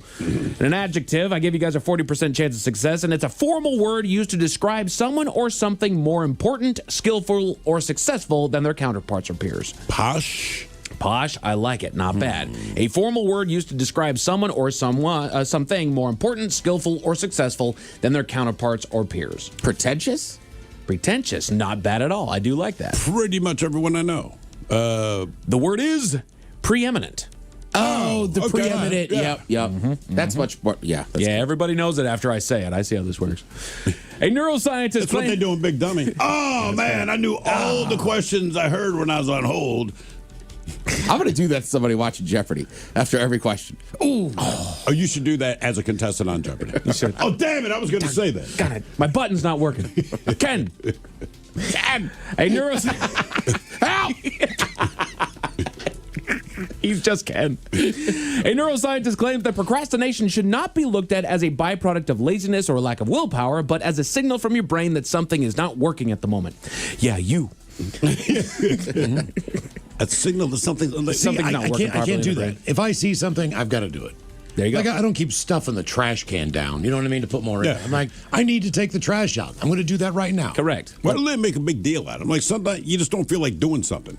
Right. Yeah. I mean, that's all. And the thing is, because we correlate procrastination, we chastise ourselves for procrastination. It's fine if you do it for yourself. Yeah. I get to try to whip yourself into shape, so to speak. But like my kid, like, don't procrastinate on homework. It's not because they're lazy. They're doing other things. They're just not doing the homework. Correct. Right? So it's like, dude, he's not being idle. Right. I would like him to get the homework done. It will eventually get done, probably early tomorrow morning before they go into school. But whatever. Right. As long as it's not, but I'm like, he's not being lazy. He's definitely procrastinating, but he's not being lazy. I'm more of an environmentalist than Miles, so I like to squish it down a couple times. I'm with you, Before I dude. take out that trash. I just know it's going to smell. I got something in there. Well, it does depend on what you've cooked. Yes. Right? So if you've cooked shellfish or I say halibut chicken, night, trash goes straight out. Not in my household, man. I got the bloodhound living with me, so all of a sudden we'll walk into the house like, trash needs to go out. Like, they're like a quarter full, man. Like, my only problem is, like, if you take out, like you said, shellfish night or something like that, then you put it in the trash can outside, then every raccoon in the neighborhood's like, ooh, shellfish night. Does she smell better now? She got her nose operated on? no, oddly enough, it didn't get better, which she was worried about because she already had a good sniffer. So you got to shower a lot. Yeah, I do. God bless her, she doesn't say things all the time, but from time to time. All the time, I like that. Did you brush your teeth tonight? Like, not yet. I'm not downstairs yet. Damn. Surgeons and critical care specialists in Chicago have successfully. It's hell, man. I was gonna say the worst is when like you're running errands on like a Saturday and it's like I'll shower later. Then like I did it last Saturday. I'm like putting groceries away. Like we need to you that catch one, dude. Oh, surgeons and critical care specialists in Chicago have successfully supported a critically ill patient for 48 hours after removing both of his lungs. And Are they just effing with him at this point? They gave him a double lung transplant. So I don't know. So he had a lung disease where they had to remove both of his lungs. And then I think he had to basically sit there to let the infection make sure that it was out or settle, or I don't know what it was. But for whatever reason, he needed to be supported for 48 hours before they put another set of lungs in there. And they actually created a system to where they could sustain his life in there. I just want to point out the fact that this is making headlines means they didn't think it was going to work.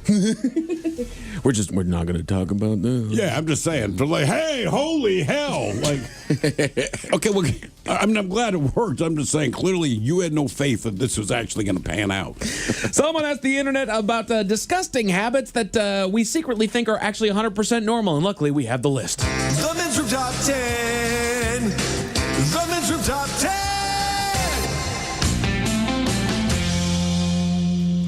In case you're wondering, yes, this was indeed a Reddit thread. 1 second. You know, the computer works really well. Steve. I know, damn it. Hey, look at there. Let's see here. So these are disgusting habits that we secretly think are actually 100% normal. Thinking sexy thoughts about random attractive strangers. Yes. God is good. Wait a minute. Wait a minute. That's disgusting. I know, right? Wait a minute. Just because I'm thinking it, I'm not saying it out. Well, yeah. I hope he's I'll say it out loud if my buddy's next to me, like, dude, I want to. Well, I have looked at some of them before and gone, damn. Yeah. As I said it out loud, like walking by or whatever. But other than that, attractive people exist. Look, if someone asked you out on a date or offered to buy you a drink, they just went through that process. Hey, I'd like to buy you a drink because I did not think anything remotely sexy about you. We all saw it today. Mm-hmm. That's why I say God is good. God is good. I know. What went through your mind? The same thing he did. Yeah, she's wearing a thong is what I thought. No, it's the pants. Yeah, well, I can see it. I got to see it when she walked away. We're all thinking the same thing. Do you think three could fit into the same Okay, time? all right, I'm disgusting. Sue me. God, I Sue hope me. he's listening. If someone looked at me like I was a sex object, I'd be like, thank God. Thank you. Yeah, Thank you. Thank you. Somebody said, I blow my nose into my dirty laundry. T-shirts, Jesus. underwear. I've never once bought a box of Kleenex. Okay, that I don't do. In theory. Oh, no. What? Well, if you blow it in your dirty laundry and it goes in the basket, then it's going to go in the It is washing gonna go machine. in Are you the saying wash. this is something you do? No. Okay. But I'm just saying, this one doesn't freak me out. I've never even get thought it. of that. Right. The biggest thing I've done is like you sneeze into your shirt. Yeah. You know, but it's only because other people are. If no one else is around, I'm sure that, I don't care, right? But I can't imagine like grabbing my shirt, blowing my nose. Well, sometimes laundry, you know, it's like, I keep mine kind of outside my bathroom. Like, I could easily see in the morning picking up a shirt. Why don't you just wipe your ass with it then? Actually, Oh, Miles. I don't want poop on it. Yeah. before we judge people for doing that, what have we all done with a sock? Fair enough. Yeah, but You I know- was 13, 14 years I old. know. But I was a guy. Tell me you haven't thought about it I also laying had in bed, streaks in my Miles. underwear then, probably. No, you're right. I have tissue because I blow my nose. Yeah, I do. Disgusting habits that we secretly think are actually 100% normal. Licking the ice cream lid. I don't do that. What size? That's disgusting. Right? If it's a pint Is it done? size Was ice it cream. finished? Are you going to finish it? Well, I just would. don't. Like, why should we waste ice cream? Right? I would mean- scrape it off with a spoon. I do that as Yeah. well, but you know, if Ted's living by himself, yeah, lick the lid. Yeah. It's his ice cream. People drink out of the cart and they lick the spatula from the cookie dough. Yeah. Well, I will drink out of the carton of milk. Yeah, I mean, it's all What's the the- same. There you go. What's the difference? You nasty MFer. What's the difference? Licking the chip dust off of your fingers. I just thought that was standard practice. Who doesn't? Right? But then I can wash my hands. Yes. Right, you still, but I just don't wanna waste the dust. first. Keeping that flavor, man. Come on, Cheetos. I like to wait. You know, get a big build up. Yeah. Hell yeah. Before you scrape. And then dip it in milk. Oh God! Who was that? Was Leonard? Leonard. It was Leonard, wasn't it? He would get Cheeto Cheeto dust dust on and his fingers. He's then like, dip "Hey, it no in milk." problem. Just dip my fingers in milk. I don't know why that's so disgusting, but it is. Ted, you like the big buildup? Have you ever flavor blasted something with your built up fingers? No, I like this idea. That transfer. Yeah, that's right. Grab something different. I don't Like know eat what a peanut or something. exactly. Like, Cool Ranch peanut. Yeah. Well, especially too if you're having like a sandwich. Sometimes you're like the Dude, Cool Ranch dust gets on the. I guess I have done this. Picking something in your teeth and then eating it again. well, Well, it's already in there. It's right. So what? I start with my tongue. If it ain't gonna do it, then I gotta reach in there and dig it out. Typically, if it ends up on my finger, typically I'll fling it. But yeah, you know, we do all that, the tongue sucking. Yeah. It's like, I know it's a piece of beef from last night, and I'm going to swallow that. Right. The other issue is if, like this morning when I was flossing, right? Like obviously you're gonna put that in the sink. Yeah. But sometimes back there at the desk, it's like, well, I don't have it. I just gotta swallow it. Right, what am I going to do? Huck a loogie into the doggone trash can? Right. Disgusting habits we secretly think are 100% normal. The 5-second rule. Depends on what it is. And what for. 100%. You know, I've If it's a blow pop, no. correct. Right. Right. Piece of cheese. No. Correct. Back to the Cheeto. Yep. Yeah. Pistachio. Yup. It's basically something that I can pick up. Very specific. It depends. It happened last night. Did it get stuck in my teeth and then I sleep with it in there all night? Like, did it just not come out? Then I won't eat it. Okay. I'll take it out and throw it away. Yeah. That's Yeah, what I'm piece of saying. Like in the chicken. morning when you're flossing Right. and stuff, it's like, all right, that's getting thrown Right, that'll out. go away. But if you're just sitting at the desk trying to get out that one piece of chicken teriyaki, Right. Look, I have animals at my house, so the 5-second rule only applies to things that I can pick up and go, And their distance, their proximity from the thing that's hit the floor. that's right. No, they leave dander and hair all over the place. So the blow pop that fell down, that's out. Gotta say, my dog has about a billionth of a second roll. Oh, yeah? Some hits the floor, dude. And she's there right at your feet waiting, isn't she? Oh, absolutely.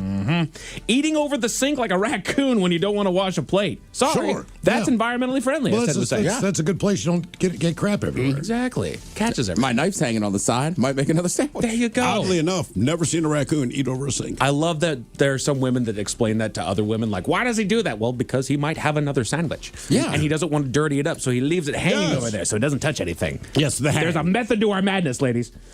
Disgusting habits we secretly think are 100% normal. Not showering every day, specifically on days that you're working. I pretty much shower Monday through Friday. The weekend is where I'm going to get a little loose. I'm going to ask Eastwood next time he calls how often he showers. I don't think you want the answer. I think twice a week. He's got to shower more than that. Yeah, I'm just pro shower. Yeah. Well, I am too. I'm talking about Eastwood. I'm a bigger dude. I don't like stinking. That to me, like, I'm already predisposed to look like I stink. I don't want that to be a thing. Predisposed to look like you stink. I'm a big dude. If you smell something nasty, you're looking at me. That's true, and I appreciate you being on the plane. That's right. That's where I bring it from, Steve. What smells like ass? Couldn't be you. Gotta no. be the big dude. That's right. Yeah. I know. A big fella over there. Oh, yeah. Big or old. That's right. Or baby. Or baby. No, you can tell the difference between an adult fart and a baby fart. Yeah, but if the baby's screaming and is a very present entity on that plane, but you will tie that in. I don't know, man. Does your baby eat roasted garlic? Right? I mean, there's some telltale signs in the It's just like the idea of hearing a screaming baby and you smell a fart waft on by and you're like, I know that wasn't that damn baby. But I'm going to go ahead and look at that baby like it was. I know damn well it wasn't that. Wiping a runny nose on your clothing like your socks when you don't have access to a tissue. The sock? My sock? Yeah, your dirty laundry. But I'll admit I have my comfort hoodie at home. Yeah. The nose is running. I call that my dog walking hoodie. Yes. Yeah. I'm sure the sleeves are coated and everything. It's been dubbed my emotional support hoodie because I wear it way too damn long. I have a hoodie I like to wear around the house, but I'm a throw. I have one that I wear out, like walking and doing stuff. You will never catch me just like in here or out in public, just wearing it on a day. Oh, no, I didn't even tell the kids, like, do not wear that one. Picking scabs or popping zits. I don't pick scabs. What a pop is it? Smelling your armpits to see if you stink. That's just courtesy. What am I going to walk up to someone? I mean, do me a solid, stranger. What does that smell? Well, I think I smell it first before I actually go in. You know what I mean? Like That's true. There has to be a telltale sign. Right. It's not like I just do it all the time. Right. It's like I'm going, You catch a whiff of BO like, is that me? Right. Because you just want to know, is it me? Right. Correct. Licking your wrist and then smelling it to see if your breath stinks. I've never had that I tactic. just breathe into my hand. Right. Just kind of cup it over your face. That's a good idea. I just never thought about that. I breathe into your hand. Well, I do. I was just thinking that you could do that at the bar. No one gives it a second thought, like he's checking his breath. If you were to lick your wrist and smell it, I would honestly be like, I do not know what that person's doing, but they're weird. I got drugs on my wrist. And then I'll leave you with this last and final disgusting habit that we secretly think is actually 100% normal. We've all been here. You have this go on. Oh, yeah. Yeah. Because you want to make sure if you need to warn somebody, like you'll just go, oh, right. Then we know. I mean, that's enough. And also, I feel like on some level, it's almost like a health check. Sure. Because every once in a while, that doesn't smell normal. 9 times out of 10, your farts smell like your own farts, right? So do you think you're going to die? No. Okay. But when your fart doesn't smell right, you're like, this doesn't smell like one of my farts. There's something wrong. I'm playing it like that Sunday morning one. You're just like, God.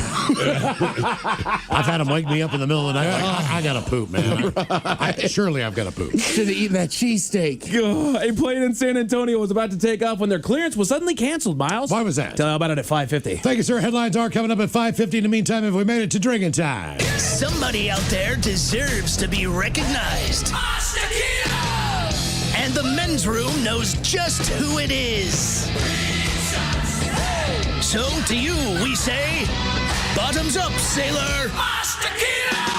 You're the toast of our shot of the day. Drink time it is, and as usual, we head to the drink desk and Steve the Thrill Hill to find out who we're toasting. Yes, indeed, and I hate to be the bearer of bad news, but here I am. Today, we toast 71-year-old actress Catherine O'Hara, best known as Kevin's mom in the Home Alone movies. She was in about 1 million different movies and TV shows, including Schitt's Creek, Best in Show, Beetlejuice, A Mighty Wind, Frankenweenie, Kids in the Frickin' Hall, most recently The Studio, the Seth Rogen Jam, on and on it goes. But sadly, she passed away earlier today. Not a lot of details about it. Again, she was only 71. And according to her publicist, it just says she passed after a brief illness. Or a medical emergency or something. We don't know if it's because of that, if it's just something that followed. But either way, man, that's she was awesome. It's crazy. Just, celebrities come and go. We know that. But there's something about her that really just bugs me, man. I think she was funny in every freaking movie I ever saw her in. She was funny in every interview. And I don't know. And that troupe that they used to run with Eugene Levy, Catherine O'Hara. And it's a Christopher Guest. And she would work with him like the Spinal Tap. Obviously, Dan Levy now. And just, right, man. And I mean, they have to be absolutely devastated. Yeah. Rick Moranis was in that. For sure. Yeah. I think everybody is, man. It's just she was that person. And now she's gone. That really freaking sucks. Yeah. So we're drinking to Catherine O'Hara. So we pour this booze and we drink this booze because we think it's yummy. Yummy. So over the tongue and down the throat to party in our tummies. Down the hola bijola. All right, your winner on a Bad Choice Friday coming up next.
Ladies and gentlemen, before we begin, why is my seat wet? What? My seat. My seat is wet. Why is my seat wet? Yeah, man. I may or I may not have urinated on your chair. What? I said I may or I may not have urinated. I heard what you said! You urinated on my chair? I did not say that, Stone. I said I may or I may not have urinated on your chair. What? Stone, you asked the question. Why is my seat wet? So I answered your question. You didn't answer my question. You offered me a riddle about whether or not you urinated. Urinated, Felix, on my seat, where I am sitting. Well, maybe you didn't ask the right question, Playboy. Yeah, I would just ask Felix whether or not he peed on my seat. I did not pee on your seat, Bonnie. See how easy that is? Right. Yes. Felix. What's up, Playboy?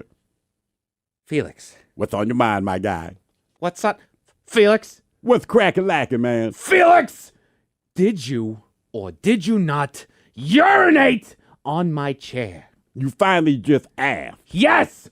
About time, man. It was almost like you didn't even want to know whether or not I peed on your seat.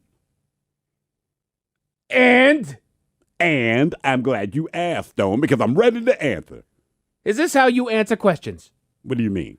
Someone asks you a question, and before you just answer the question, you let people know that you are ready to answer the question. That depends on the question, Playboy. Now, what did you ask me again? Are you being serious right now, Felix? Hard to say, man. Yes or no, Felix? Did you urinate on my seat? Is that why my seat is wet? Before I answer. Cheese and rice! Before I answer, Stone, what do you think? Do I think you urinated on my chair? That is correct. I would like to believe that my coworker and friend would not urinate on my chair, but also I know it's not above you, Felix. Yeah. So do you think I peed on your chair or not? Did you? Maybe, man. Maybe not. Felix, I am sitting on a wet chair, my chair, that I sit in every day to deliver hard-hitting and up-to-date headlines to our wonderful audience. I just want to know if you urinated on it or not.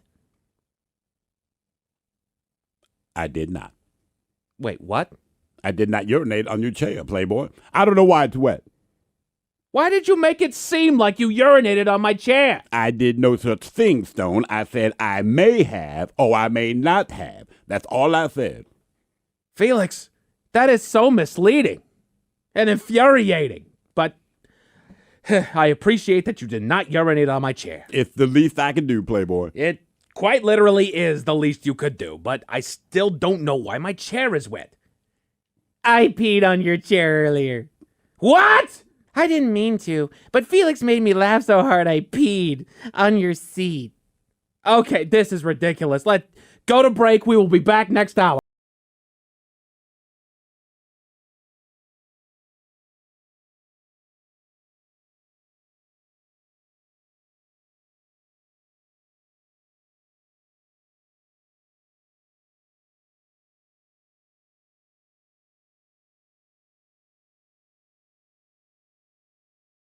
Top story tonight, a man claims that his right to privacy was violated when other passengers on the bus watched them masturbate. At first, it's true, kids will be kids, but there's a recent uptick in dangerous stunts thanks, in part, to social media challenges. Yeah, man. Listen, kids, you got to be careful about the challenges and dares that you're going to do. Truer words have never been spoken, my friend. Not by me, anyway. Well, I meant in general, Felix. Me too, Playboy. Most recently, we're hearing that kids have been huffing aerosol from sprayed cheese cans. A lot of kids have been doing that, man. It's a dangerous game y'all kids are playing. Dangerous how, Felix? You do 12 whippets in a row, bad things happen to you, man. I don't think anyone is sucking down spray cheese aerosols in a row. Yeah, okay, I might have overdone it. Did you just do 12 in a row? Yeah.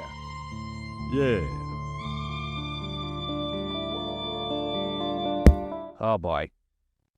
That's it. Whoa, okay. It is very possible that I have suffered some brain damage. In any way I would notice? Probably not. Yeah, seriously though, man, I think I have brain damage, man.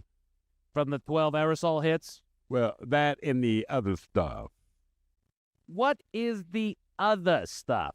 Okay, see, man, I thought today we were warning kids about doing the Borg challenge. The Borg challenge. What is the Borg challenge? Okay, that's when you mix alcohol, electrolytes, caffeine, and water in a 1-gallon jug and then chug it. You did all that too? I thought that was the challenge we were covering today. Then I saw Bonnie's notes and realized that today we were pointing out the dangers of the aerosol hits, man. You've had a gallon of alcohol and caffeine mixture and 12 aerosol hits? In the last 10 minutes, yeah, man. You know what, Felix? You don't have to actually do the challenges to get the point across. Okay, well, I know that now, man, yeah. Hey, man, are you by chance growing tentacles from your face? Am I what? No, I'm not growing tentacles from my face, Felix. Okay, then I definitely have brain damage, Playboy. Should we go to break? You're not going to say hello to my Uncle Jerry first? Your Uncle Jerry? Yeah, man. He's standing right there.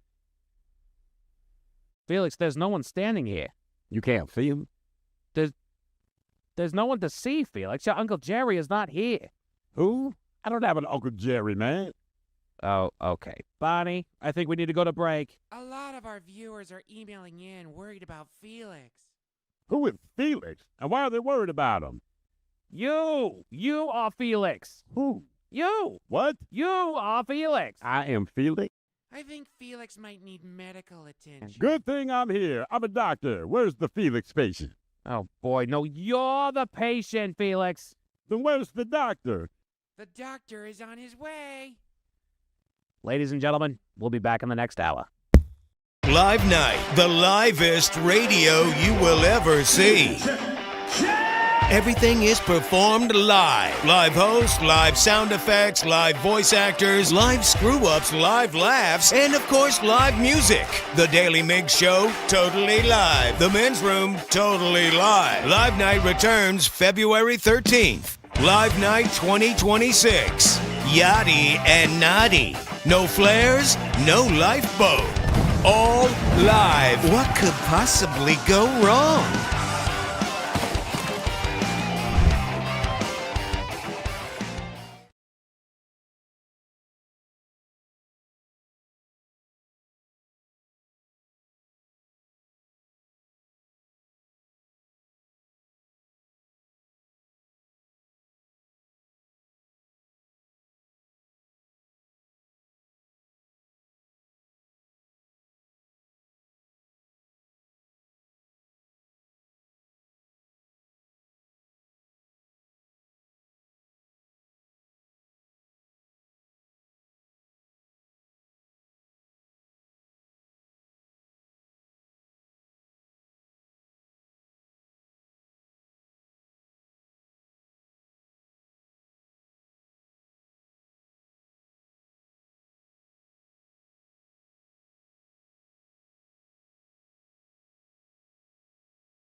The debauchery rolls on. You're listening to The Men's Room with Miles and Thrill. 99.9 KISW. Now for all TV news all the time, it's time for TV Time with 10. And now, because your pathetic life is confined to countless hours in front of a talking box, The Men's Room presents TV Time with Ted. All right, your choices today. You got the Jimmys. Fallon and Kimmel. Stephen Colbert. Seth Meyers. Or Ted Smith. Is it Ted or is it late night? That is right there. The title. These guys have talented teams of writers help them come up with their monologues each and every night. It is up to you to determine, is this an actual late-night joke and from whom, or could it be a The Ted Smith original? The snow and ice storm that hit New York last week is still crippling the city. People have done nothing all week, and it's not getting any better. It's like the whole city's turned into the Jets. Fallon? God, I hope that's you, Ted. Smith! Ah, well done. The Jets are terrible. But the Giants. But they have promised some success. I Like, know. Yeah. The Giants are trying. They just have a very stupid leadership group. The Jets are just terrible, and the ownership does not care. Correct. And that's long and short. That guy's an idiot. Yeah, they have no hope of being good as long as they own the team. New rule. If you're a giant millionaire, billionaire, whatever, like what's his name, Woody Johnson or whatever, you don't need to walk, and you're over 60, you don't need to walk up and down the sidelines with a blinged out chain. God, no kidding. Second major winter storm in a week is headed to the East Coast. It's a weather phenomenon experts are calling January. Seth. Jimmy Fallon. Well, people are talking about this. The second major winter storm in a week is headed for the East Coast. It is a weather phenomenon experts are calling January.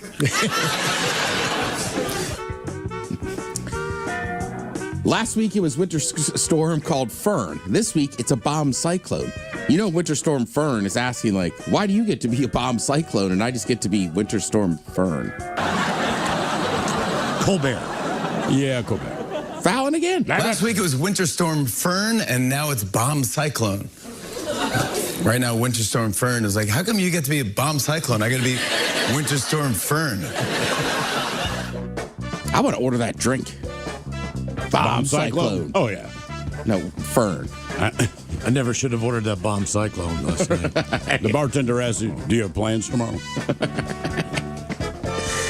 The footwear brand Birkenstock this week unveiled a new bridal collection which features 6 sandals made with higher quality material.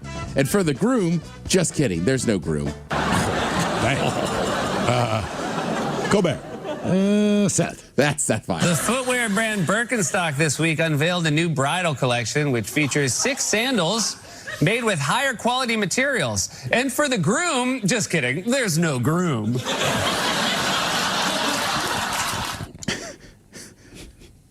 I'm sure there's people that have already gotten married in Birkenstocks. Oh, I'm sure. Oh, yeah. Yeah, on the beach or whatever. Sure. Not even on the beach, just in general.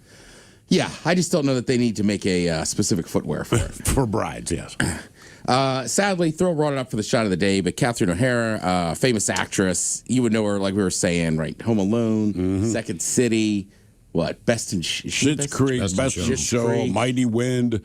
Then she lent her voice to a couple different Beetlejuice. animated things. Right, Beetlejuice, you name it, man. So we have here a little bit of audio from, I would say, some of the more famous lines. What else could we be forgetting? Won't you join me for a little stroll through the slice of paradise I like to call the town where I currently am? Next step is to fold in the cheese. What does that mean? What does fold in the cheese mean? You fold it in. I understand that, but how do you fold it? David, I cannot show you everything. Okay, well, can you show me one thing? Open this door, you dead people, or we'll bust it down and we'll drag you out by the ropes you hanged yourself with. David, I have an urgent campaign-related question. I am approachable. Is that a question? Yes, the question is, I am approachable. Well, hello, you. Thank you. I see you finally got this one right. I would love to stand up here and tell you this was all just a walk in the cake, but it wasn't. Yeah, and the other thing too is you see the outpouring from like other stars. Absolutely. And everybody seemed to really just like being around her in general. Yeah, I've never heard a bad thing about her. And, even the most cynical people, the horrible people out there, on some level, they liked her. Oh, yeah. You know, 'cause she played April in a movie that somehow got to him, right? And, like, my wife loves Schitt's Creek, and her character, Moira, I believe was her name. And it's funny because they're talking about her accent. She's like, wow, it wasn't really, like, based on an accent. I just wanted to sound rich. And therefore, I just made it a point to never really pronounce anything right. but no one would have the guts to correct me. And she's like, that's how I approached it. So she would just make up weird accents on words. It's like, it's not an accent. Just when you're rich, you can be stupid and no one says anything. And she goes, that's kind of the approach I took.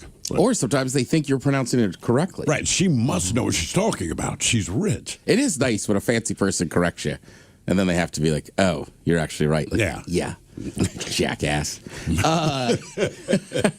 But she's one of those actresses too. Like, right, I saw that news this morning, and then even for me, right, like I was a fan of hers, but like I kind of forgot she's in so much stuff. Everything. And she rarely worked with anybody that sucked. She took the roles she wanted to take, and most of her stuff is, they're movies and she takes that character, whatever it is, and just makes it like with Best in Show. That's one of my favorite roles. I do like Schitt's Creek a lot, but with Best in Show, she played Eugene Levy's wife, and he had 2 left feet.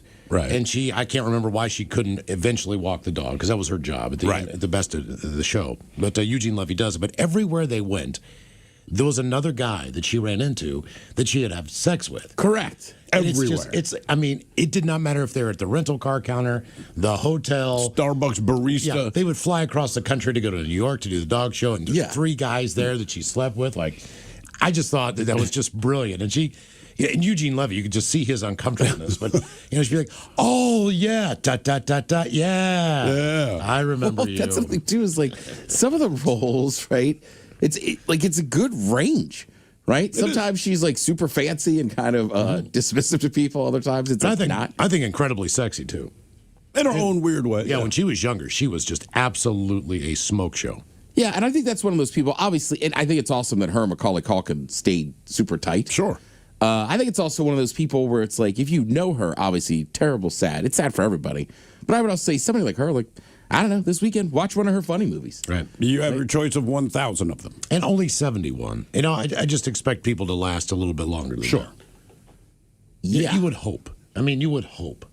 I would hope that I live longer than 71. There's no guarantees in life, but you would just think, right. My dad's 76. I don't think of him at the point yet where he's going to pass on right now. Barring an accident, right? Yeah. It's wild, right? It's crazy for me to even think about, too. It's like 71, that is old, but like, hell, my mom's 81. Yeah. Most people retired. Most people retired 67, if they can 65. Right. That's not a lot of time. Nope. You know what? You're right, and that is some of the arguments. And I'm not belittling that, but that is some of the arguments some of the older coaches have said with like Bill Belichick not getting into the Hall of Fame. Look, there's a lot of arguments whether he should or shouldn't, and be a first ballot. But then also they're on this weird list with these other players and stuff. But I don't know if it was Jimmy Johnson, one of those coaches was just like, look, man, Bill's already in his 60s.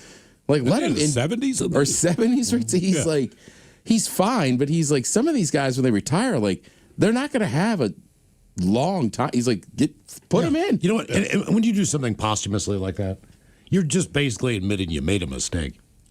For the most, in my world, I don't think you're making a mistake. I think it's like we didn't like the guy. We weren't going to honor him when he was here. Yeah, right. Well, yes. If Pete Rose got into the Baseball Hall of Fame, that's what they wanted to do. Oh yeah, they didn't want him to know he got in. Correct. And he knew he would get in. He knew he would get in. Look, I said it on this show for years. Like, once he dies, they'll put him in. Yeah. Mm-hmm. But Pete Rose also... He did bad things. He did bad things, and he lied to everybody and treated everybody like they were dumb. And it's not even about doing bad things. It's about the integrity of the game specifically. Right? So and Bill Belichick, not my favorite human being on earth, but... Dude won 6 Super Bowls. Like, sorry, man. If he's not a first ballot Hall of Famer, I do not know what you guys are doing, but you're not qualified to make those decisions. Right. So going back to the age thing, I thought it was just a good point, too. It's like, well, yeah, you want to be able to enjoy it and this and that. And look, there's Hall of Fames for a lot of stuff, but for athletes, for coaches, and they like, that's a massive deal. Of course. Because, the Academy Awards, once a year, you'll be recognized. And if you're one of those people who was never quite good enough to get an Oscar or an Emmy, before you die, when you're getting up there in age, we'll give the Lifetime Achievement, right? Right. Yeah. Critically speaking, you've never done anything that we were going to reward, but your longevity and your contributions, we do recognize that. So it's like, all right, even that's pretty cool. Yeah. And not only 6 Super Bowls, but you got to remember, he had 2 more as a defensive coordinator with the Giants under Bill Parcells. So when you look at his rings, he's got 8 of them. Oh, those are just the ones he won. Right. Speaking of Lifetime Achievement Awards, And I get why my brother said it to me, but when I graduated at DeVatha, right? All right. Like, they obviously give out a ton of awards, right? For the super smart kids, right? Like, Always them. Always the smart kids. yeah, some kids, did this or that, some achievement, and then me and 3 other buddies won this award, and we were like, hell yeah. I mean, my brother was like, they basically just gave you it's like, what is this? We like these guys award? So what? Yeah. What's wrong with that? But you're right. What's wrong with that? I was like, look, those teachers are smart. Like me and a couple of the other guys that won this award, like we weren't going to be head of the class. Right. It's better than being But we like it. the head turd. Sure. Yeah. So you're right. I think there is definitely awards like that where it's like, and credit to the NFL We appreciate Hall of you Fame. being here, yeah. I think they need to open it up a little bit too, because there is the contributors, and I think a lot of those dudes could do great stuff for the game. Yeah, absolutely. You know what I mean? Zabel, not Zabel, Steve Rabel. Sable. NFL Films guy, yeah. Yeah. And that guy, I think he's in the Hall of Fame, but like. He is now, but it took a while. That guy almost made football. The way they did that. He kind of did. Right. The way he documented it made you excited about the sport. But even Howard Cosell, say he covered all sports. He covered boxing, obviously, all that. But I mean, as far as what we know to be prime time, and everyone seeing the game, that was Monday Night Football. Correct. And he was the beginning of that institution. And I don't know, somebody like him, I think you should be in the Hall of Fame. Yeah. Well, and it's a tough line too, right? Like Belichick. The other thing too is like, he treated like the reporters with disdain. Sure. Right. And it's like, look, I don't blame some of those guys. And I get it, right? Like not all these coaches like doing that stuff, but also if you don't have those reporters and you don't have media making that game bigger and giving you all the storylines, like it wouldn't be as big of a product. It wouldn't be. And I get both sides, but like he didn't like it. And you and I always have this argument. I'm like, stop asking stupid questions. You might get better responses. That's neither here nor there. But in the end, it's like, look, it's Hall of Fame. Like I said, I don't like the guy either, but god damn. No, he deserves 6 to be. freaking Super Bowls, man. Jesus. So that's the other theory I've heard is that some of the voters were like, it doesn't matter. He'll get it. Everybody else is going to vote. He'll get there. Right. I mean, but then they all say that like, oops. Correct. So who knows? It's a whole thing, but let them do what they're going to do. All right. Now, I won't lie to you. This weekend's a little odd. There's nothing. Right. There's no hockey. NFL football. I'm like, I'm at this point now, I'm like, you know what? This Australian Open's all right, man. I kind of like this girl. She's playing real well. Dude, I was watching the Australian Open last night, and it was like a 5th set, and I was DMing with our buddy Aaron down in Melbourne. Yeah. And he was like, dude, this is going to go another 2 hours. Like, you should just go to bed. It was like I was like, you're right, man. And then I think that it didn't end until like 1:30 in the morning. Now, tonight, Friday night, I'll stay up because I believe it's the women's final tonight. Somebody fart. No. You don't smell it? No. Are you kidding? I'm just looking at you, Mike. All right. So you're right, though, Miles. You do get into the Australian Open. There's other stuff coming on. You got to fire yourself up. And then you have Premier League happening. It's just early in the morning. So there's stuff to watch. It's just not the same. That is a tough sell right there, man. There's stuff. Well, if you want to be a sicko like me, you can watch the Senior Bowl tomorrow. Maybe they're just starving you before dinner next Sunday, That's kind of it, yeah. Let's see. You do have the NBA back in prime time Saturday evening. You got the Rockets hosting the Mavericks. SNL, fired up to watch that live. I am. That's how old I am. Alexander Skarsgård is hosting. Oh, yeah. Cardi B will be the musical guest, and you'll have, nationwide basketball on Sunday. Enjoy the NBA, folks. Awesome. Thank you, Ted. We appreciate it. You're listening to The Men's Room.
Evening, ladies and gentlemen. Before we begin, why is my seat wet? What? My seat. My seat is wet. Why is my seat wet? Yeah, man. I may or I may not have urinated on your chair. What? I said I may or I may not have urinated. I heard what you said! You urinated on my chair? I did not say that, Stone. I said I may or I may not have urinated on your chair. What? Stone, you asked the question. Where's my seat wet? So I answered your question. You didn't answer my question. You offered me a riddle about whether or not you urinated. Urinated, Felix, on my seat, where I am sitting. Well, maybe you didn't ask the right question, Playboy. Yeah, I would just ask Felix whether or not he peed on my seat. I did not pee on your seat, Bonnie. See how easy that is? Right. Yes. Felix. What's up, Playboy? Felix. What's on your mind, my guy? What's up? Felix. What's crackin' man? Felix! Did you or did you not urinate on my chair? You finally just asked. Yes! About time, man. It was almost like you didn't even want to know whether or not I peed on your seat. And I'm glad you asked, Stone, because I'm ready to answer. Is this how you answer questions? What do you mean? Someone asks you a question, and before you just answer the question, you let people know that you are ready to answer the question. That depends on the question, Playboy. Now, what did you ask me again? Are you being serious right now, Felix? Hard to say, man. Yes or no, Felix? Did you urinate on my seat? Is that why my seat is wet? Before I answer... Cheese and rice! Before I answer, Stone, what do you think? Do I think you urinated on my chair? That is correct. I would like to believe that my coworker and friend would not urinate on my chair. But also, I know it's not above you, Felix. Yeah. So do you think I peed on your chair or not? Did you? Maybe, man. Maybe not. Felix, I am sitting on a wet chair. My chair that I sit in every day to deliver hard-hitting and up-to-date headlines to our wonderful audience. I just want to know if you urinated on it or not. I did not. Wait, what? I did not urinate on your chair, Playboy. I don't know why it's wet. Why did you make it seem like you urinated on my chair? I did no such thing, Stone. I said I may have or I may not have. That's all I said. Felix, that is so misleading and infuriating. But I appreciate that you did not urinate on my chair. It's the least I can do, Playboy. It quite literally is the least you could do, but I still don't know why my chair is wet. I peed on your chair earlier. What? I didn't mean to, but Felix made me laugh so hard I peed on your seat. Okay, this is ridiculous. Let's go to break. We will be back next hour.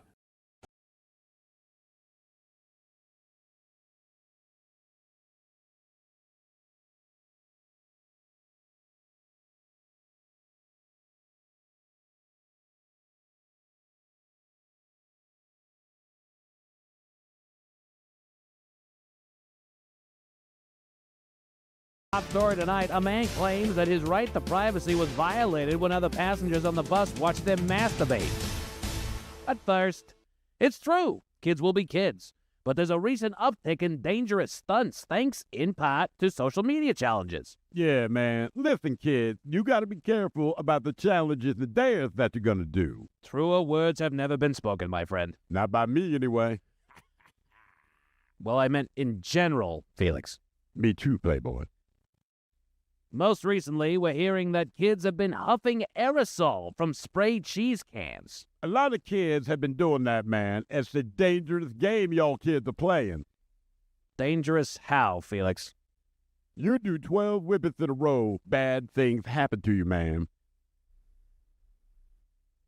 I don't think anyone is sucking down spray cheese aerosols in a row. Yeah, okay, I might have overdone it. Did you just do 12 in a row? Yeah.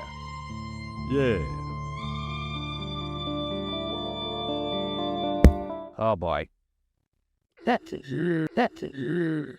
Oh, okay.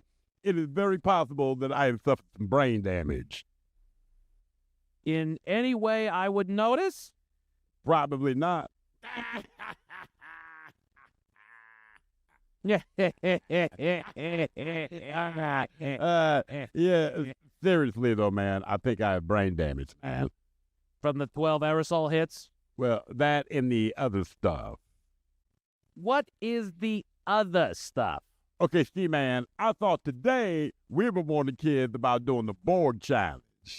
The Borg challenge. What is the Borg challenge? Okay, that's when you mix alcohol, electrolytes, caffeine, and water in a 1-gallon jug and then chug it.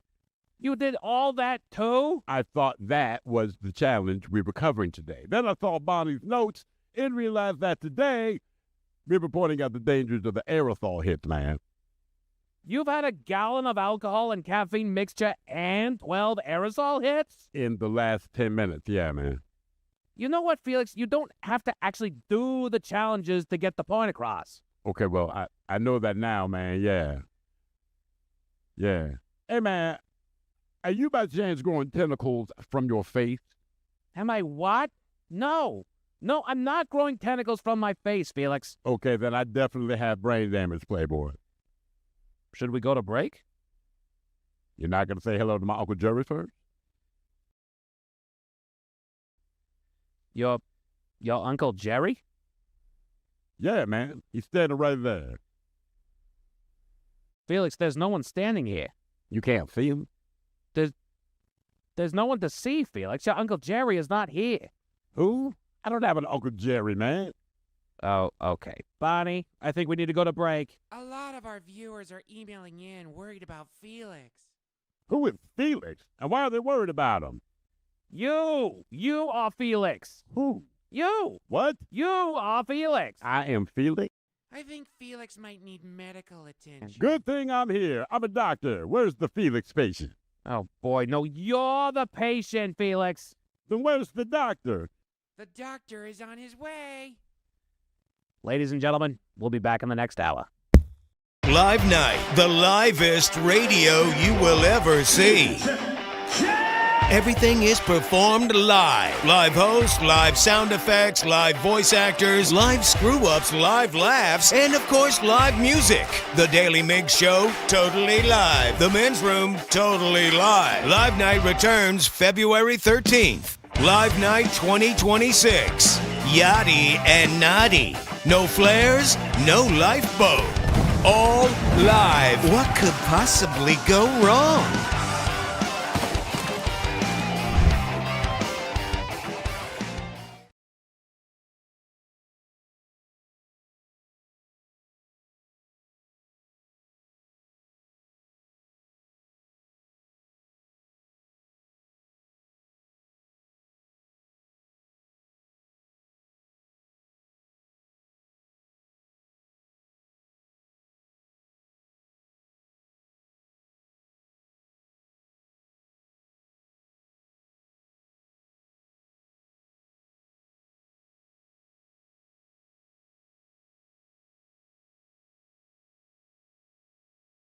Room returns with Miles and Thrill. Now, let's see what's happening in the real world. All right, here we go. A car ship from the U.S. to Belarus makes its destination with a raccoon inside. Hello. Meanwhile, New Orleans police are looking for an on-the-run felon whose mouth was open wide.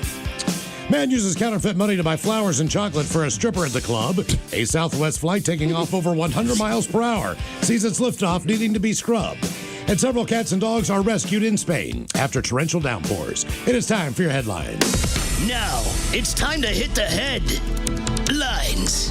Here's my car. All right, our top story. We go to San Antonio, where disaster was narrowly avoided. A Southwest plane was on the runway and ready to make a short hop over to Dallas.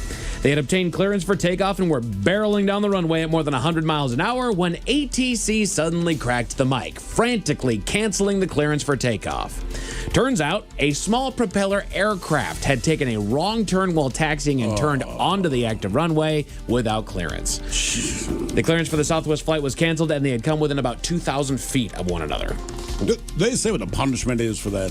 as far as the smaller plane, like, hey, this is life and death S, man, right? You know, there's not a whole lot of room for error. Correct. And I think to make a show of it, they would say that the punishment can be. Can be, but what do you think it will be? They're going to take him in the room and say, freaking open your eyes, dude. Yeah. Do you understand what could have happened? Like, we've all had that closed door meeting with the boss. Sure. That's what that's going to be. I'm just saying, though, like, when the bosses have yelled at me, it's never like, and also, you almost killed 300 people. Yeah, true enough. That's all. You know.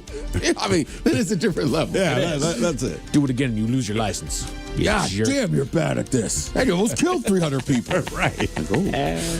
In other news, to Florida, where love is in the air, police got a call from a local flower shop and reports of a man using counterfeit money. He reportedly came in and bought nearly $300 worth of flowers from the shop using several $20 bills that weren't spotted as fake until after he had already left the store, and the clerk noticed the replica notes on the cash, Christ. marking it as cash to be used for movies. We've seen that stuff before. I didn't know. It's very convincing. Yeah, I know. He didn't know it was fake, is what he eventually said. I didn't have this that part here in my story, but police didn't have to look very far to find our man, as another call was placed to the police reporting a man using fake bills to pay for his bar tab at a nearby establishment called Oasis Cabaret, a club that advertises topless, full contact entertainment. Full contact. That's also where our man was bringing his $288 worth of flowers and chocolates to give to one of his favorite dancers at the club. Does he seriously think that's going to work? Right. Hey, brother, you are stupid on so many levels. Bro, she likes you as long as the dollar bills keep coming. The real ones. Correct. Yeah. He's been arrested and now faces charges. As Miles said, he did try to make off with, I didn't know that they were counterfeit, as he has another $400 worth in his bag. I would have said the same thing. I know you know I'm lying, but that would absolutely be my defense. Absolutely. Idiot. In Belarus, customs officials are discussing what to do with the stowaway. They were checking a fleet of cars that were shipped to the country from the U.S., and the investigation found something that wasn't meant to be sent overseas.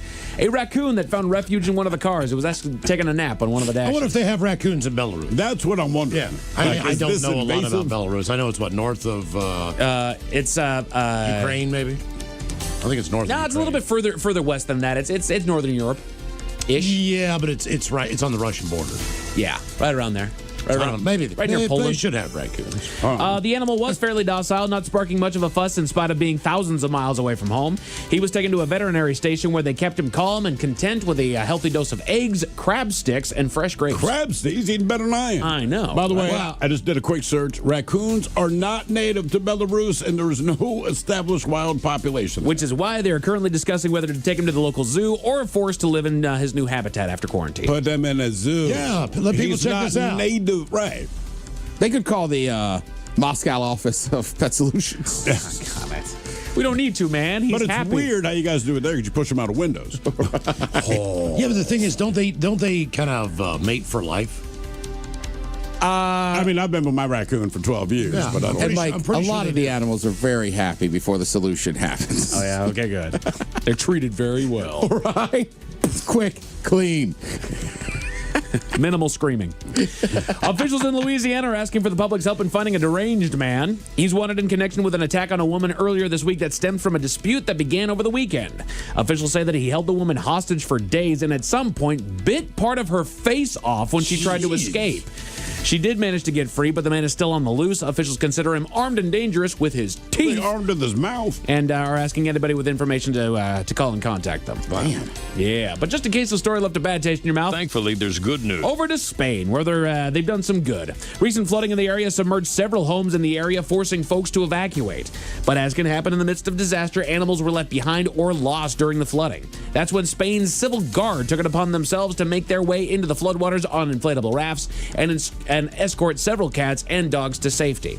A video is going viral showing multiple animals being carried to the rafts and out of harm's way. I'd rather deal with the dogs than the cats. Yeah. Because on some level, dogs, even if it's a mean dog ordinarily, somehow they seem to register like, okay, he's here to help. And they'll submit, yeah. Cats just kind of have this attitude no matter what. Like, you can save me, but I'm still going to rip your face They're up also with my pissed claws. if they're swimming. Yeah. Yes. I mean, they do not like that. I mean, Dogs like, can dog paddle all day long and be like, this isn't so bad. This is fine. Cat be just, you can see the look on his face like, this sucks. You can save me, but I'm going to try to kill you.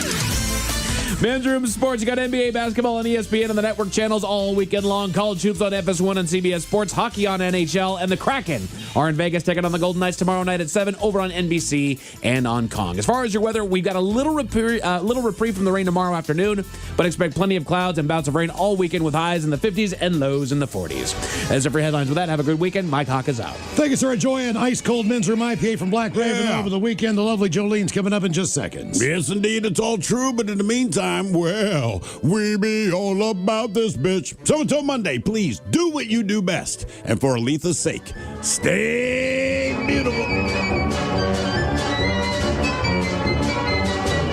The Men's Room has been taped before a live studio audience. Wardrobe and makeup provided by Mantastic Limited. This has been a presentation of the Men's Room Radio Network. Oh, man! A Double Flush production.